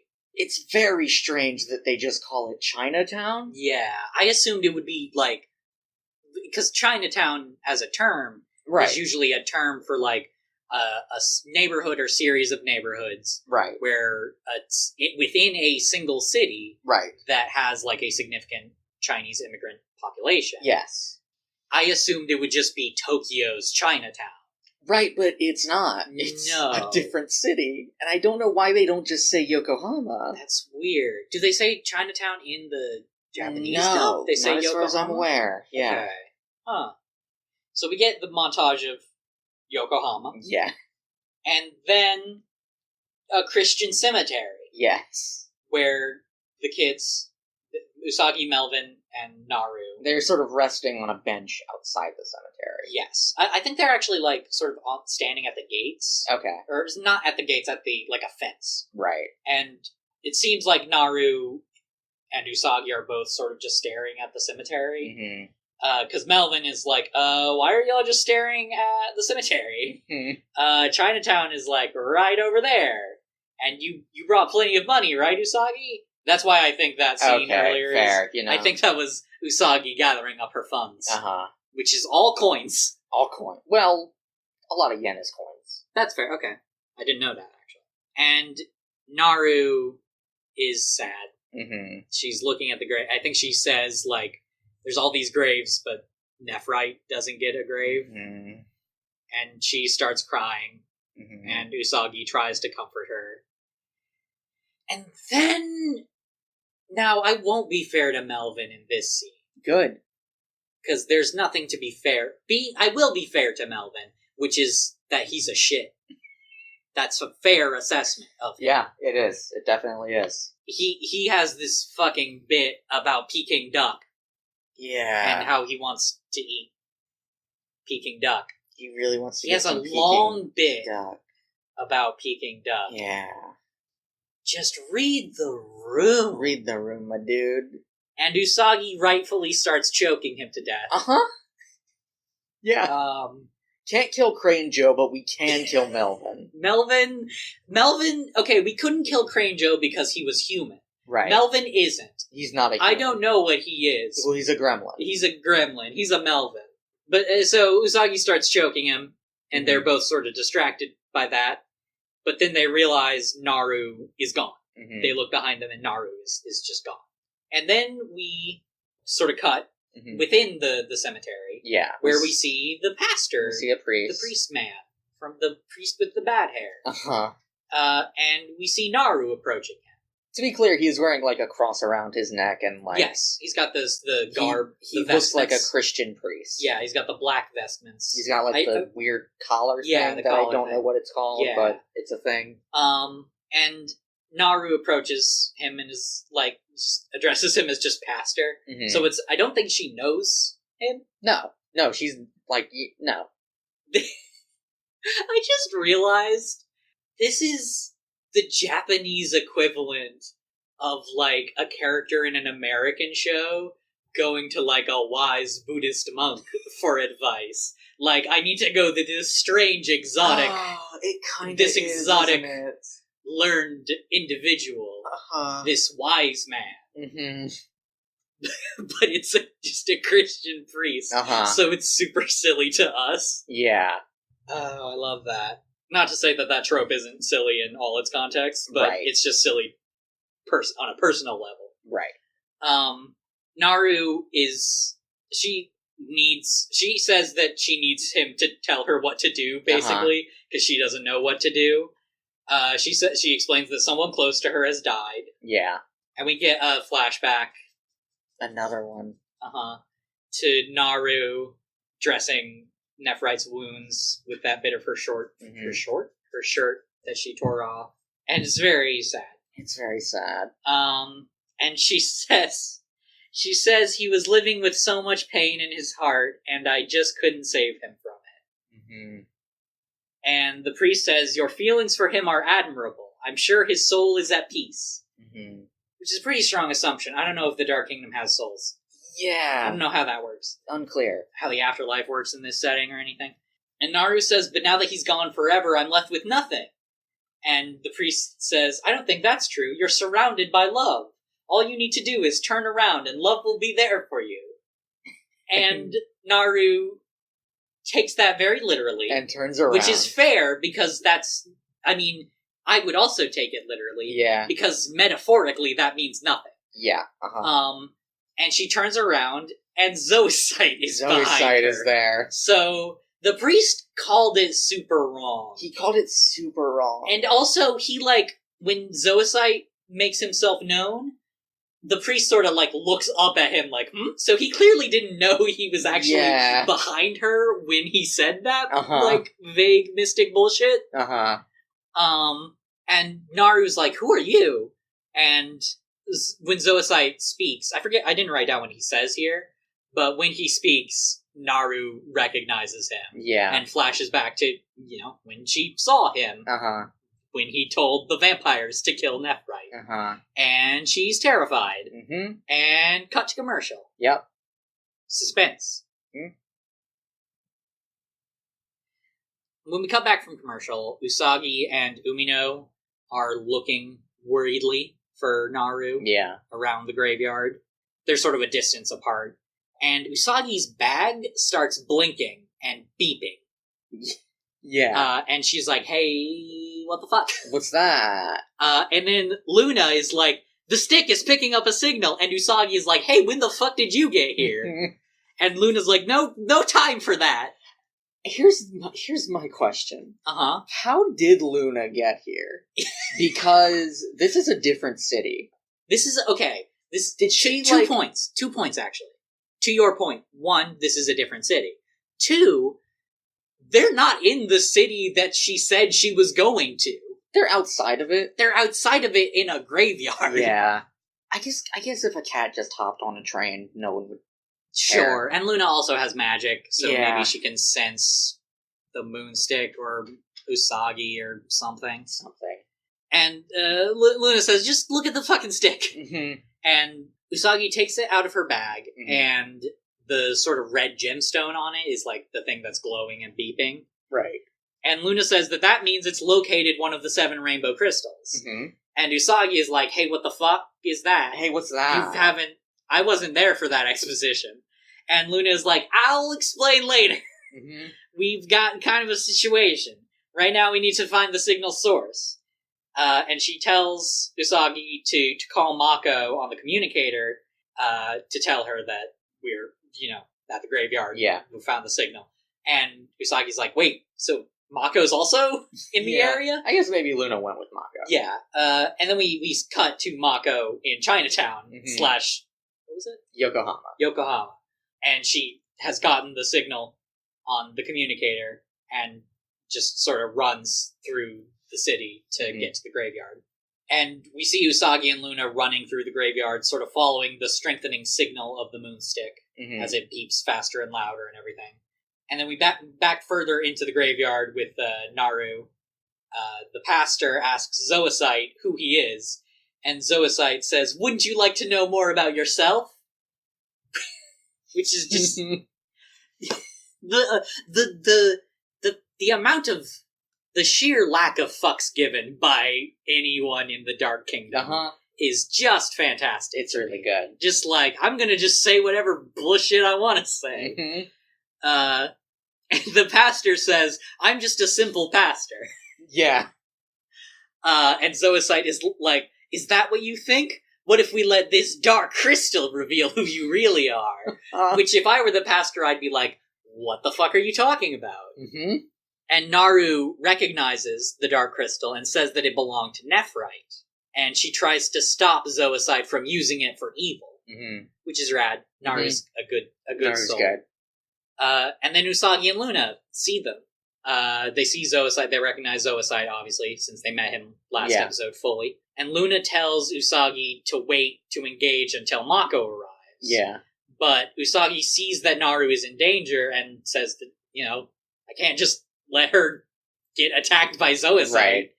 Right. So she transforms. Uh-huh.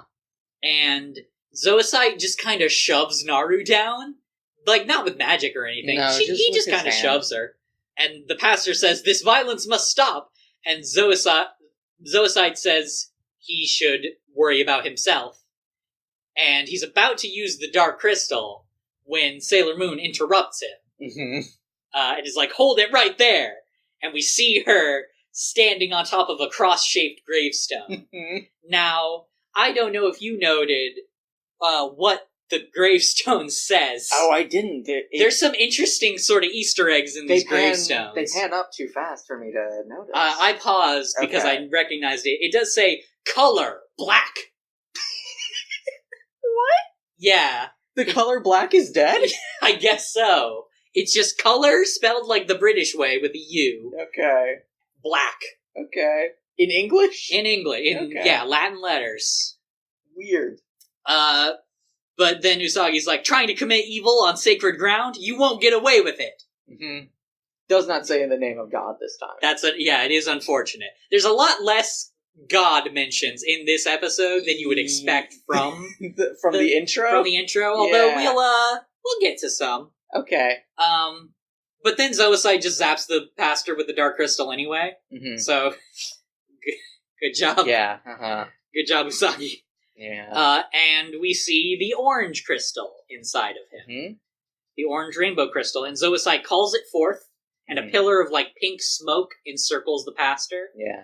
But the crystal, shoots up into the air. Yes. And Zoisite is like, oh shit. Where'd it go? Yeah. Hey. And has to, fly up into the air to try to find it. Uh-huh. And then the pink smoke clears. And there's some sort of fog obscuring where the pastor was, and a silhouette is there. A silhouette with big feathery wings. Big feathery wings. And Naru is like, oh good, pastor, you're safe. How long have you had wings? Is not a question she asks, but is a question I would probably ask. Yeah. And he responds, no, I am no pastor. I have been reborn. My name is Boxy. Uh-huh. And for the record, that's spelled B-O-X-I-I. Is it? According to the subtitles. Okay, that is not what it is according to the wikis. It's just What's Boxy. up with the wikis and the subtitles? I literally... For the record, the wikis also think that Boxy is a portmanteau of boxer and Rocky Balboa. Great, cool. No, he's just Boxy. Yeah, he's just Boxy. For the record, I did not write down a description of what Boxy looks like, but that's because it's unnecessary. I just wrote down the phrase, get a load of this guy, because I remember everything about what he looks like in vivid detail. Uh-huh. Boxy is a winged humanoid. He's sort of a seraphim. He's sort of a seraphim. I wouldn't call him a seraphim. He's only got the 2 wings. Seraphim, they got the 6 I wings. don't think that's actually how you pronounce it. I was doing a goof. Right. Also, it's seraph. The singular is seraph. Is it? Okay. Seraphim is plural. Okay. He is sort of angelic. Yes. I think that is what they're going for there. Mm-hmm. He's got, bird feet, which is pretty cool. Yeah. That's kind of cool for an angel to have. He's got, yellow skin, I think. Mm-hmm. And we sort of pan up from his bird feet to his boxer shorts. His boxer shorts. Is what I would call it. His big belt. That is a boxing bell. That is a boxing bell. I believe his naked chest. His naked chest, yeah. His big red boxing gloves. His wings, and his face that is just the face of the priest. But now he has, headgear on. Yeah, he's got boxing headgear on. He's still got the mustache and the bad hair. Uh-huh. I think his hair is a different color now. I don't remember what color specifically, but... He's a lot. The 7 great monsters. 7 great monsters. So far. Okay. Mm-hmm. The 7 great monsters are ancient, fucking sealed evil. Yes. The greatest of the Dark Kingdom's allies. The most powerful monsters. And one of them is arcade-themed, and the other is a boxing angel. Other is a boxer. Yeah. Named Boxy. Oh, his name is Boxy. By the way. In case you forgot. Yeah. And he does not just say Boxy. Like GameSen just says GameSen. He can speak. He can speak, and he does a lot. He says, I hear the roaring of the crowd as the fans cheer me on. And then... And we hear cheering as we pan over the gravestones. Yeah. He is being cheered on from beyond the grave. Yeah. And then he says, I'm the champion! Woo! Oh. The 7 great monsters. I didn't do... Sealed in the rainbow crystals. I didn't do research into his voice actor, because he's not, like, a major character. Right, I assume he doesn't have a name. He's just he's Boxy. Right. But the passenger doesn't get a name. But he is Kyle Hebert, who is a very famous voice actor. Really? Yeah. Okay, cool. And just kind of, this is him. This is the characters he plays. Okay. He wouldn't happen to play All Might, would he? He might, actually. I don't remember. Okay. That'd be really funny. I know nothing about My Hero Academia, but I know of All Might, and I feel like... I don't want to say for certain. Yeah, if he's a famous voice actor, this is what I imagine All Might is like. Yeah, And then Zoisite sort of floats down while still looking for the crystal, and is like, hey, Boxy, could you, kill Sailor Moon for me real quick? And Sailor Moon is scared, because she doesn't know anything about boxing. Yeah. And Boxy says, great, let's see who's the real champion! And then he dings his belt. And Usagi is terrified. Yeah. And he does his special attack. Which has a name. He yells, I'm a champion, lovely punch! Boxy is powerful. You know what? We were making fun of him earlier, but maybe he does deserve to be one of the 7 great monsters. It's so... We'll talk about... Okay. We'll talk about them. Actually, there is something I wanted to comment on earlier on GameSen that I can comment on now, actually.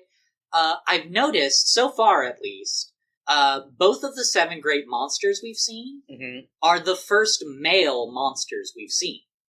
That is true. Like, all of the other monsters so far have been women. I can think of a couple of other examples that are men, but I can't remember for certain if they all are. Okay. I guess we'll find out. Yeah.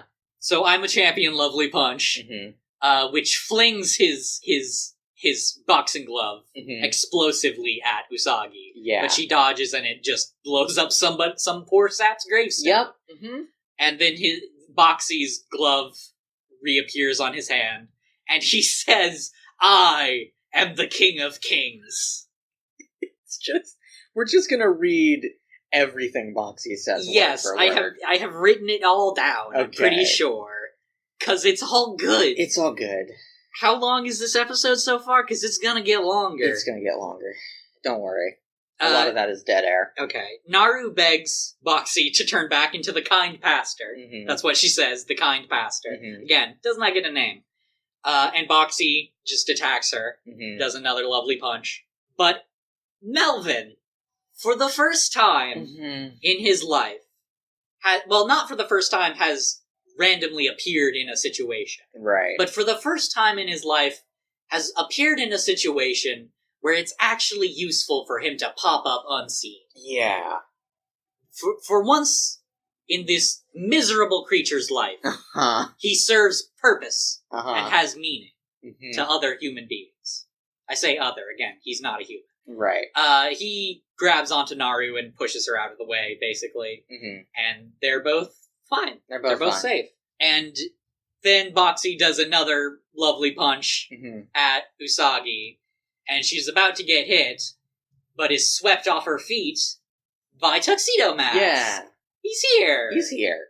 We did see him earlier in this episode, which feels so long ago because it was before Boxy. It was before Boxy. Before Boxy changed the game. We can sort of separate time into two distinct eras. BB before Boxy and AB after Boxy. Actually, I believe AD. People think it's after Boxy, but it's actually I believe it's Anno Boxini. In the year of our Boxy. Okay, yeah, if you translate it properly from the original Hebrew. I think that's Latin. I think that's Latin. Listen. I'm not a language. Tuxedo Mask has swept Usagi off her feet, away from danger, and lands on a gravestone, which I also paused to look at what it said. Okay. Because it does say Sound Theater Library, and then on a different line, produced by. Okay, is there a name? No. Are you sure? Not that we see. Okay. If there is, it pans up. It is like there for like a couple frames. Okay. Before it pans up. I could not pause to get any more text into the screen. Okay. I couldn't pause with enough precision. I believe library is supposed to be library. Probably. That is not a typo in my notes. That was a typo I noticed on the gravestone. All right. So, I don't know what the fuck that means. Who knows? I should look up Sound Theater Library, maybe. I guess. And Tuxedo Mask has his own little speech, where he says, "Boxers are gentlemen. They never hit beautiful young ladies. They embrace them with tenderness." What a... Oh, Tuxedo Mask. Tuxedo Mask is such a fucking weirdo. He's so weird. Zoisite is upset that he's here, and tells Boxy to knock him out. And Boxy tries to. He yells, "I'm a champion, triple punch!" And does a triple punch. He sends 3 gloves. And Tuxedo Mask blocks the gloves by deflecting them with his extendo cane. And meanwhile, Usagi has been left safely on the ground. And she sees a necklace on the ground. Like, with a very big, like, star-shaped sort of amulet on it. With, like, a circular... It's so big, I don't think it's a necklace. I think that's just, like... Like something. A handle for it? Yeah. Okay. And it's also got, like, a little circular thing, and she's like, what's this? Okay. And picks it up. We don't get any sort of follow-up on that yet, but we will later. And then Mako's here. Yeah. Mako gets here. She shows up, Luna tells her to transform, and she does. And Boxy sees her and is like, "A new challenger!" Boxy is a big Smash fan. A challenger approaches. I can't wait to unlock Sailor Jupiter in Smash Ultimate. It's Smash Brothers. I can't wait to unlock Boxy. I think I've realized what Boxy's voice actually reminds me of now. And it's the announcer for Smash Brothers. Okay, that's fair. He sounds like he could be a Smash announcer. Yeah, and so Boxy charges Sailor Jupiter, and I was really hoping Sailor Jupiter would just fucking deck him. But no, she Supreme Thunders. I mean, that's also cool. Yes. She does, for the record, she does do the speech every time. Every time. I love it. But she Supreme Thunders his glove, which explodes. And I guess that gives Usagi the opportunity to use the Moonstick. So she Moon Healing Escalations him. And he's like, "Refresh!" And there's a great beam of light through the graveyard. And we hear, "Do you believe in God?" And we see the pastor in a new all-white vestments with a Bible in his hand with a cross around his neck, saying, "I believe in him. Go forth and love your fellow man." And that's like the last we see of the pastor in this episode. He fucking Gandalfs the whites into the fucking scene. And then is gone. This man. "Do you believe in God? I believe in him." Oh. Oh, man. And then who gives a shit anymore? Yeah. Moxie's gone and the pastor's gone, so my two favorite characters, who are the same character. Zoisite is like, hey, what the fuck? Yeah. And then he sees Tuxedo Mask with the orange crystal, and he's like, hey, what the fuck? Tuxedo Mask, like, he doesn't wink at him because we can't see his eyes, but he did. Yeah, he winked under the mask, for sure. He, like, smiles and laughs and is like, farewell.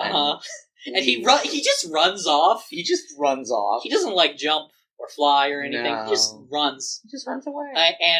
And Zoisite is like, I'll get it back from you someday! And then disappears in his flower petals. As opposed to chasing after him. I guess. So that's weird. Yeah. A weird choice on Zoisite's part. Then Luna is like, Sailor Moon, go get that rainbow crystal! And Sailor Moon is like, Tuxedo Mask saved me! And she's just sort of happy. Yeah. And Luna is very sad. And then we cut to, like, the harbor. Yeah. Like, where we've seen the bridge. We've seen, like, shots of the bridge. Yeah. The harbor. I would assume it is the bridge from Tokyo to Yokohama. Probably. We see, like, the shot of the sea. And we see Tuxedo Mask sort of standing on a wall overlooking the sea. Yeah. And he's holding the orange rainbow crystal. And the light from the orange rainbow crystal sort of radiates outward and encompasses Tuxedo Mask. And it slowly transforms his outfit back into Mamoru's outfit. Like, he loses the mask and the hat and everything. And Mamoru says, at last I finally understand who I really am. I have been Tuxedo Mask all along. So that wasn't a super short mystery, I guess. I guess not. But I feel like this sort of asked more questions than it answered. Yeah. And then back in the park, this is, I would say, where we start moving into the denouement. Yeah. Back in the park, Naru is patching up Umino with the cloth that she used on Nephrite. Yeah. That's weird. That's weird, in part because I feel like it would be unsanitary. It would definitely be unsanitary. It's got all his green blood on it. Yeah, it doesn't. It doesn't. Here. Why did she wash it? Hang on. Actually, no. No, that makes sense, because his whole body disappeared when he died. But it still had blood on it when we saw it. Are you sure? I'm pretty sure. I don't think that's true. Okay. But I don't know enough about that episode to dispute it. I guess. And Usagi's like, but Naru, but that's... And Naru's like, yeah, it's fine. Because Umino saved me. Yeah. And Umino is embarrassed, but doesn't say anything stupid. Yeah, for once in his fucking life. Just kind of blushes. I'm unclear if Naru knows Usagi is Sailor Moon at this point. Yeah. I have no idea where she stands on that. I don't know. Naru tells Usagi that she's sorry that she made her worry, and that she's sure she'll be back at school tomorrow. And Usagi blushes and says, sounds good. And it's very sweet. Yeah. And we see Usagi is holding the star-shaped sort of thingy. I'm going to call it a locket, because we do see it open in this scene. I think it's a music box. I guess it is. It has a circular chamber on it, and she opens it up. And inside we see a little crescent moon symbol moving in a circle as the music box cover of the theme song that we heard earlier in Mamoru's dream plays out of it. Yeah. So this is why I was saying that song is like important diegetically as well. Like, this is an in-universe song. Yeah. In a new way than the theme song is already an in-universe song in like 2 different ways, I'm pretty sure. Yeah. And she sort of looks at the music box intently, and we see behind her, like a distance away, Mako holding Luna. And Luna is saying, I'm sorry, Mako, I was hoping you'd see Usagi's good side, but it looks like it was nothing but a waste of your time. And Mako says, well, I'll admit that she does seem to care a lot about her friends. And Luna says, that's true. Yeah. And that's also a really nice moment. And then Naru, back on the bench, Naru says that the music is from that music box is really nice. Where's it from? And Usagi says in a very serene voice, oh, you know. And then she just sort of looks into the middle distance, and the image sort of fades of her into a view of the bridge of the view of the bridge and the harbor. Yeah. At night. Mm-hmm. And then the episode ends. Yep. And then next time on Sailor Moon, Ami might have a boyfriend. Ami might have a boyfriend, says Usagi. Uh-huh. And Luna makes fun of Usagi, which is just kind of how these next time-ons tend to go. Yeah. And the next episode is crushing on Ami, the boy who can see the future. Yeah, that part's weird. That part's interesting. He's one of the 7 great monsters. Yes. I'm going to call that now. Yeah. But yeah. Mm-hmm. So we've started a new arc. Mm-hmm. And we're into it. We're getting into it. We've met Sailor Jupiter. We've met Sailor Jupiter. We've met all 4 of the Sailor Guardians. There's no more. There's no more. The last transformation sequence we'll ever see. We've seen the last one. Mm-hmm. Just these 4 transformation sequences. These 4. I fucking love Mako. She's my favorite. She's extremely good. Absolutely. She's... Okay, I want to talk to you, actually. Okay. About a theory. Okay. Mako does not look particularly, buff. Right. She's tall. Mm-hmm. She's big, but she's not... She doesn't look super strong. Yeah. But she definitely is. She is. I have a theory now that... So... We know that being a Sailor Guardian is not something you choose. Right. It's not something you really become. Mm-hmm. It's something innate. Mm-hmm. Usagi was the chosen one for some reason. Yeah. Mm-hmm. We, Ami showcased the alchemical symbol for Mercury, Rei did it for Mars, and Mako did it for Jupiter. Right. This is something innate to them. Yes. I have a theory that being a Sailor Guardian... Just, there is something inborn or innate about it, obviously. Mm-hmm. And that also, gives you superpowers outside of being transformed. Okay. And my theory is that, that is why Mako is super strong. It's she has super strength from being Sailor Jupiter. Okay. And that is also why Rei can see the future. Mm. Is that why Ami is so smart? Yeah. That was my theory, yeah. That's why her IQ is over 9,000. Okay. The thing is about that, though, Usagi doesn't seem to have any superpowers. Yeah. Except dodging attacks, maybe? Maybe she has preflexes. Maybe. Like the guy from Tower Prep. You ever watch Tower Prep? Oh my god, you are so predictable. Can we talk about Tower Prep? No, that's not what this podcast is. Do you ever watch Tower Prep? There might be a reason that Usagi doesn't. I'll say that. Okay. I'm not sure how true your theory is. Okay. But if it is, then there could be a reason why Usagi has not demonstrated any powers outside of her sailor form. Right. It could also just be that fucking artists don't know how to draw strong, buff ladies. It could also be that, yeah. But I like the idea that she's just super strong. Yeah. Too. That's fair. And also, she's cool. She's rad. Those episodes were pretty good. Mm-hmm. The second one didn't do a lot to really show us more Mako, but... No. It was necessary that it happens then, instead of later. Yes. Because we need that resolution for Naru. Uh-huh. And I'm sure we might even still get more stuff about that. I'm sure Naru's not just going to disappear, I assume. Not yet, at least. Okay. She doesn't really disappear. Okay. She becomes less relevant after this first season. Okay. That's a shame. Yeah. Because I do like her. Yeah. Also, she wants she still needs somebody very strong with long brown hair. To date. Yeah, Mako is right there. She's definitely not straight, right? No, she's not. She's absolutely not. We've seen her attracted to dudes, so she's definitely androphilic, but she's not straight. Nah. But yeah, also her color scheme is fucking rad. I love her color scheme. She has the best color scheme so far, I think. She has her main, very good contrasting colors. Mm-hmm. Most of her uniform is green, but her bow is pink. Yeah. And then those episodes just also revealed a lot of interesting world building stuff. We don't know who sealed the great monsters. No, we don't.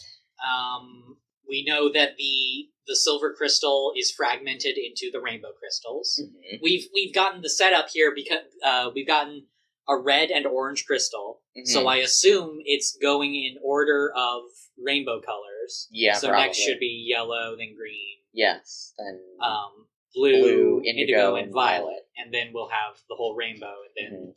we'll form the silver crystal. Yeah. And become supersonic.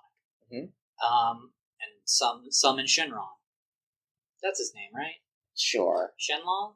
No, I think it's Shenron. Okay. And the Grey Leader. Yeah, the Grey Leader. We saw their weird flesh coffin. Mm-hmm. We know the Grey Leader is a she now. Uh-huh. And Boxy and Gameson. Uh-huh. Are a lot. Gameson! Yep, that's him. Get ready for more of that. I don't know if we'll get more of it from the Seven Monsters, but that will happen more. Oh, I don't know if it would be weirder to me if, like, Gameson is the only of one of the seven great monsters who's like that, or if there's, like, two mm-hmm. out of the seven. Yeah. That would be super weird. Yeah. Boxy is the king of kings. He's the king of kings. And he's a champion, Lovely Punch. He's a champion. Oh, right. I wanted to talk about the themes of that last episode in general. Okay. Because I really like how, like, that episode is about responsibility, right? Like, yeah. It's also about resolving Naru's stuff a little bit, but also it's a lot about Usagi's motivations. Mm-hmm. That episode does a really good job of demonstrating that, like, Usagi is a very... I don't know how to describe... This is definitely a character archetype. I don't know how to describe it. She's like a sweet, non-cynical version of the cop who doesn't play by the books but still gets the job done. Really? Is that? Because she is, like... She's very emotionally invested in the things that she's invested in. Right. Like, all of her motivations for superheroing stuff aren't, like, broad to save the world kind of things. No. They aren't, like, taken very seriously. They're taken impulsively. Right. And that's why there's that whole bit about, like, Luna tells her to wait to engage Zoisite until after Mako comes, mm-hmm. and she just immediately jumps in because she needs to save Naru. Right. Like, her motivation is to protect the people she loves, not necessarily just a vague obligation to save the world. Yeah. And that's, like, I like how the episode is about, like, Luna and the other sailors think that Usagi is irresponsible, mm-hmm. but she's not. No. She just has different priorities. Right, yeah. Like her skipping that important Sailor Guardian meeting wasn't just to goof off, it was to help Naru feel better. Exactly. Like, she would be a worse person if she just abandoned Naru to do Sailor Guardian stuff. Right. And I like that a lot. I like how... And, like, it seems like Mako and Luna sort of come to that same conclusion at the end. Yeah, uh-huh. And it's just... It's also just, like, the way... I've talked about how I love how Usagi talks about Luna. Mm-hmm. I love how Luna talks about Usagi in this episode. Yeah. Because, like, she just wants the other Guardians to have faith in her. Mm-hmm. And that's really sweet and nice. I really like how genuinely kind of loving, mm-hmm. like, Usagi and Luna's relationship has become. Yeah. It's really cool. I like it a lot. It seems like Luna and Usagi have the closest relationship of any of the main characters, like, to each other. Probably, yeah. Like, Ami and Usagi like each other a lot, mm-hmm. and Rei and Usagi hate each other. Everybody thinks Mako is cool. Uh-huh. Rei and Ami seem to like each other, for the most part. Yeah. But, like, Usagi and Luna are, like, very obviously friends. Mm-hmm. And that's cool. Mm-hmm. They're very sweet and nice. It's just a very happy show in these very sad episodes. These three very sad episodes. Yeah. But it's so optimistic and cheerful that I love it. Mm-hmm. I think it feels like these last two episodes have, especially like the finality suggested by all four Sailor Guardians. Yeah. Even though I know that's bullshit. Yeah. It feels like we've moved into, like, this is Ocean Gem. Like, shit has gotten real now. Mm-hmm. I'd say that's probably accurate. It, like, to the point, the 7 monsters are in the English opening. Really? Okay. From the beginning. Okay. Like, in the first arc of the show, you fucking watch that opening, and what? Orbs? Colored orbs? What? What are these? And you don't find out until 20 episodes in. And also, we've established that, like, this last episode, I mean, the first episode we watched here is obviously introducing Mako. Mm-hmm. But this episode establishes a dynamic between all of the Sailor Guardians. Right, yeah. Like, we see Mako in a meeting with the other sailors without Usagi. Right, yes. Like, and which is the first time she's been in a scene that doesn't have Usagi in it, really. Right. At least a Sailor Guardian specific scene, I guess. Yeah, she had those scenes with Crane Joe. Yeah.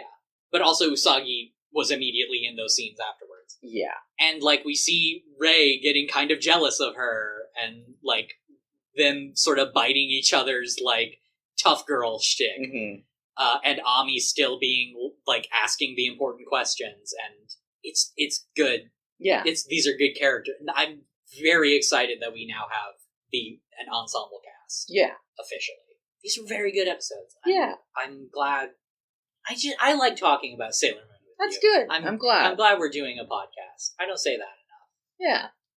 I've missed. It's been so long since we last recorded. I've missed this. I never asked you how you feel about these episodes. Oh, I think they're very good. I mean, the first one I obviously love because it introduces Mako. I have a deep emotional connection to the first episode because, I mean, obviously I saw it not when it originally aired in English, but I saw it in English with the Deke dub. And when they released the Viz dub, and they're still doing this and it's annoying, they released the dub in chunks. And really? So they released, like, up to the finale of the Nephrite arc. Okay. At first, and then the next time on, it was like, hey, Sailor Jupiter. And I was like, oh, cool. And I went to watch it, and they were like, no. No. And I was very upset. And so when it was finally put on Hulu, I was like, oh God, I'm so excited. I also may have had a crush on Sailor Jupiter as a child. Of course I don't anymore, because I'm an adult and she is a 14-year-old character.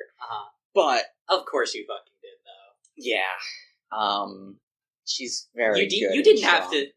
I mean, that's a valuable thing to say to our audience, but I knew that about you. You've never told me that, but I knew that about you. I know you well enough. She's strong and she's real and she's my friend. Yeah, fair. Jupiter, my guardian planet. Summon the storm.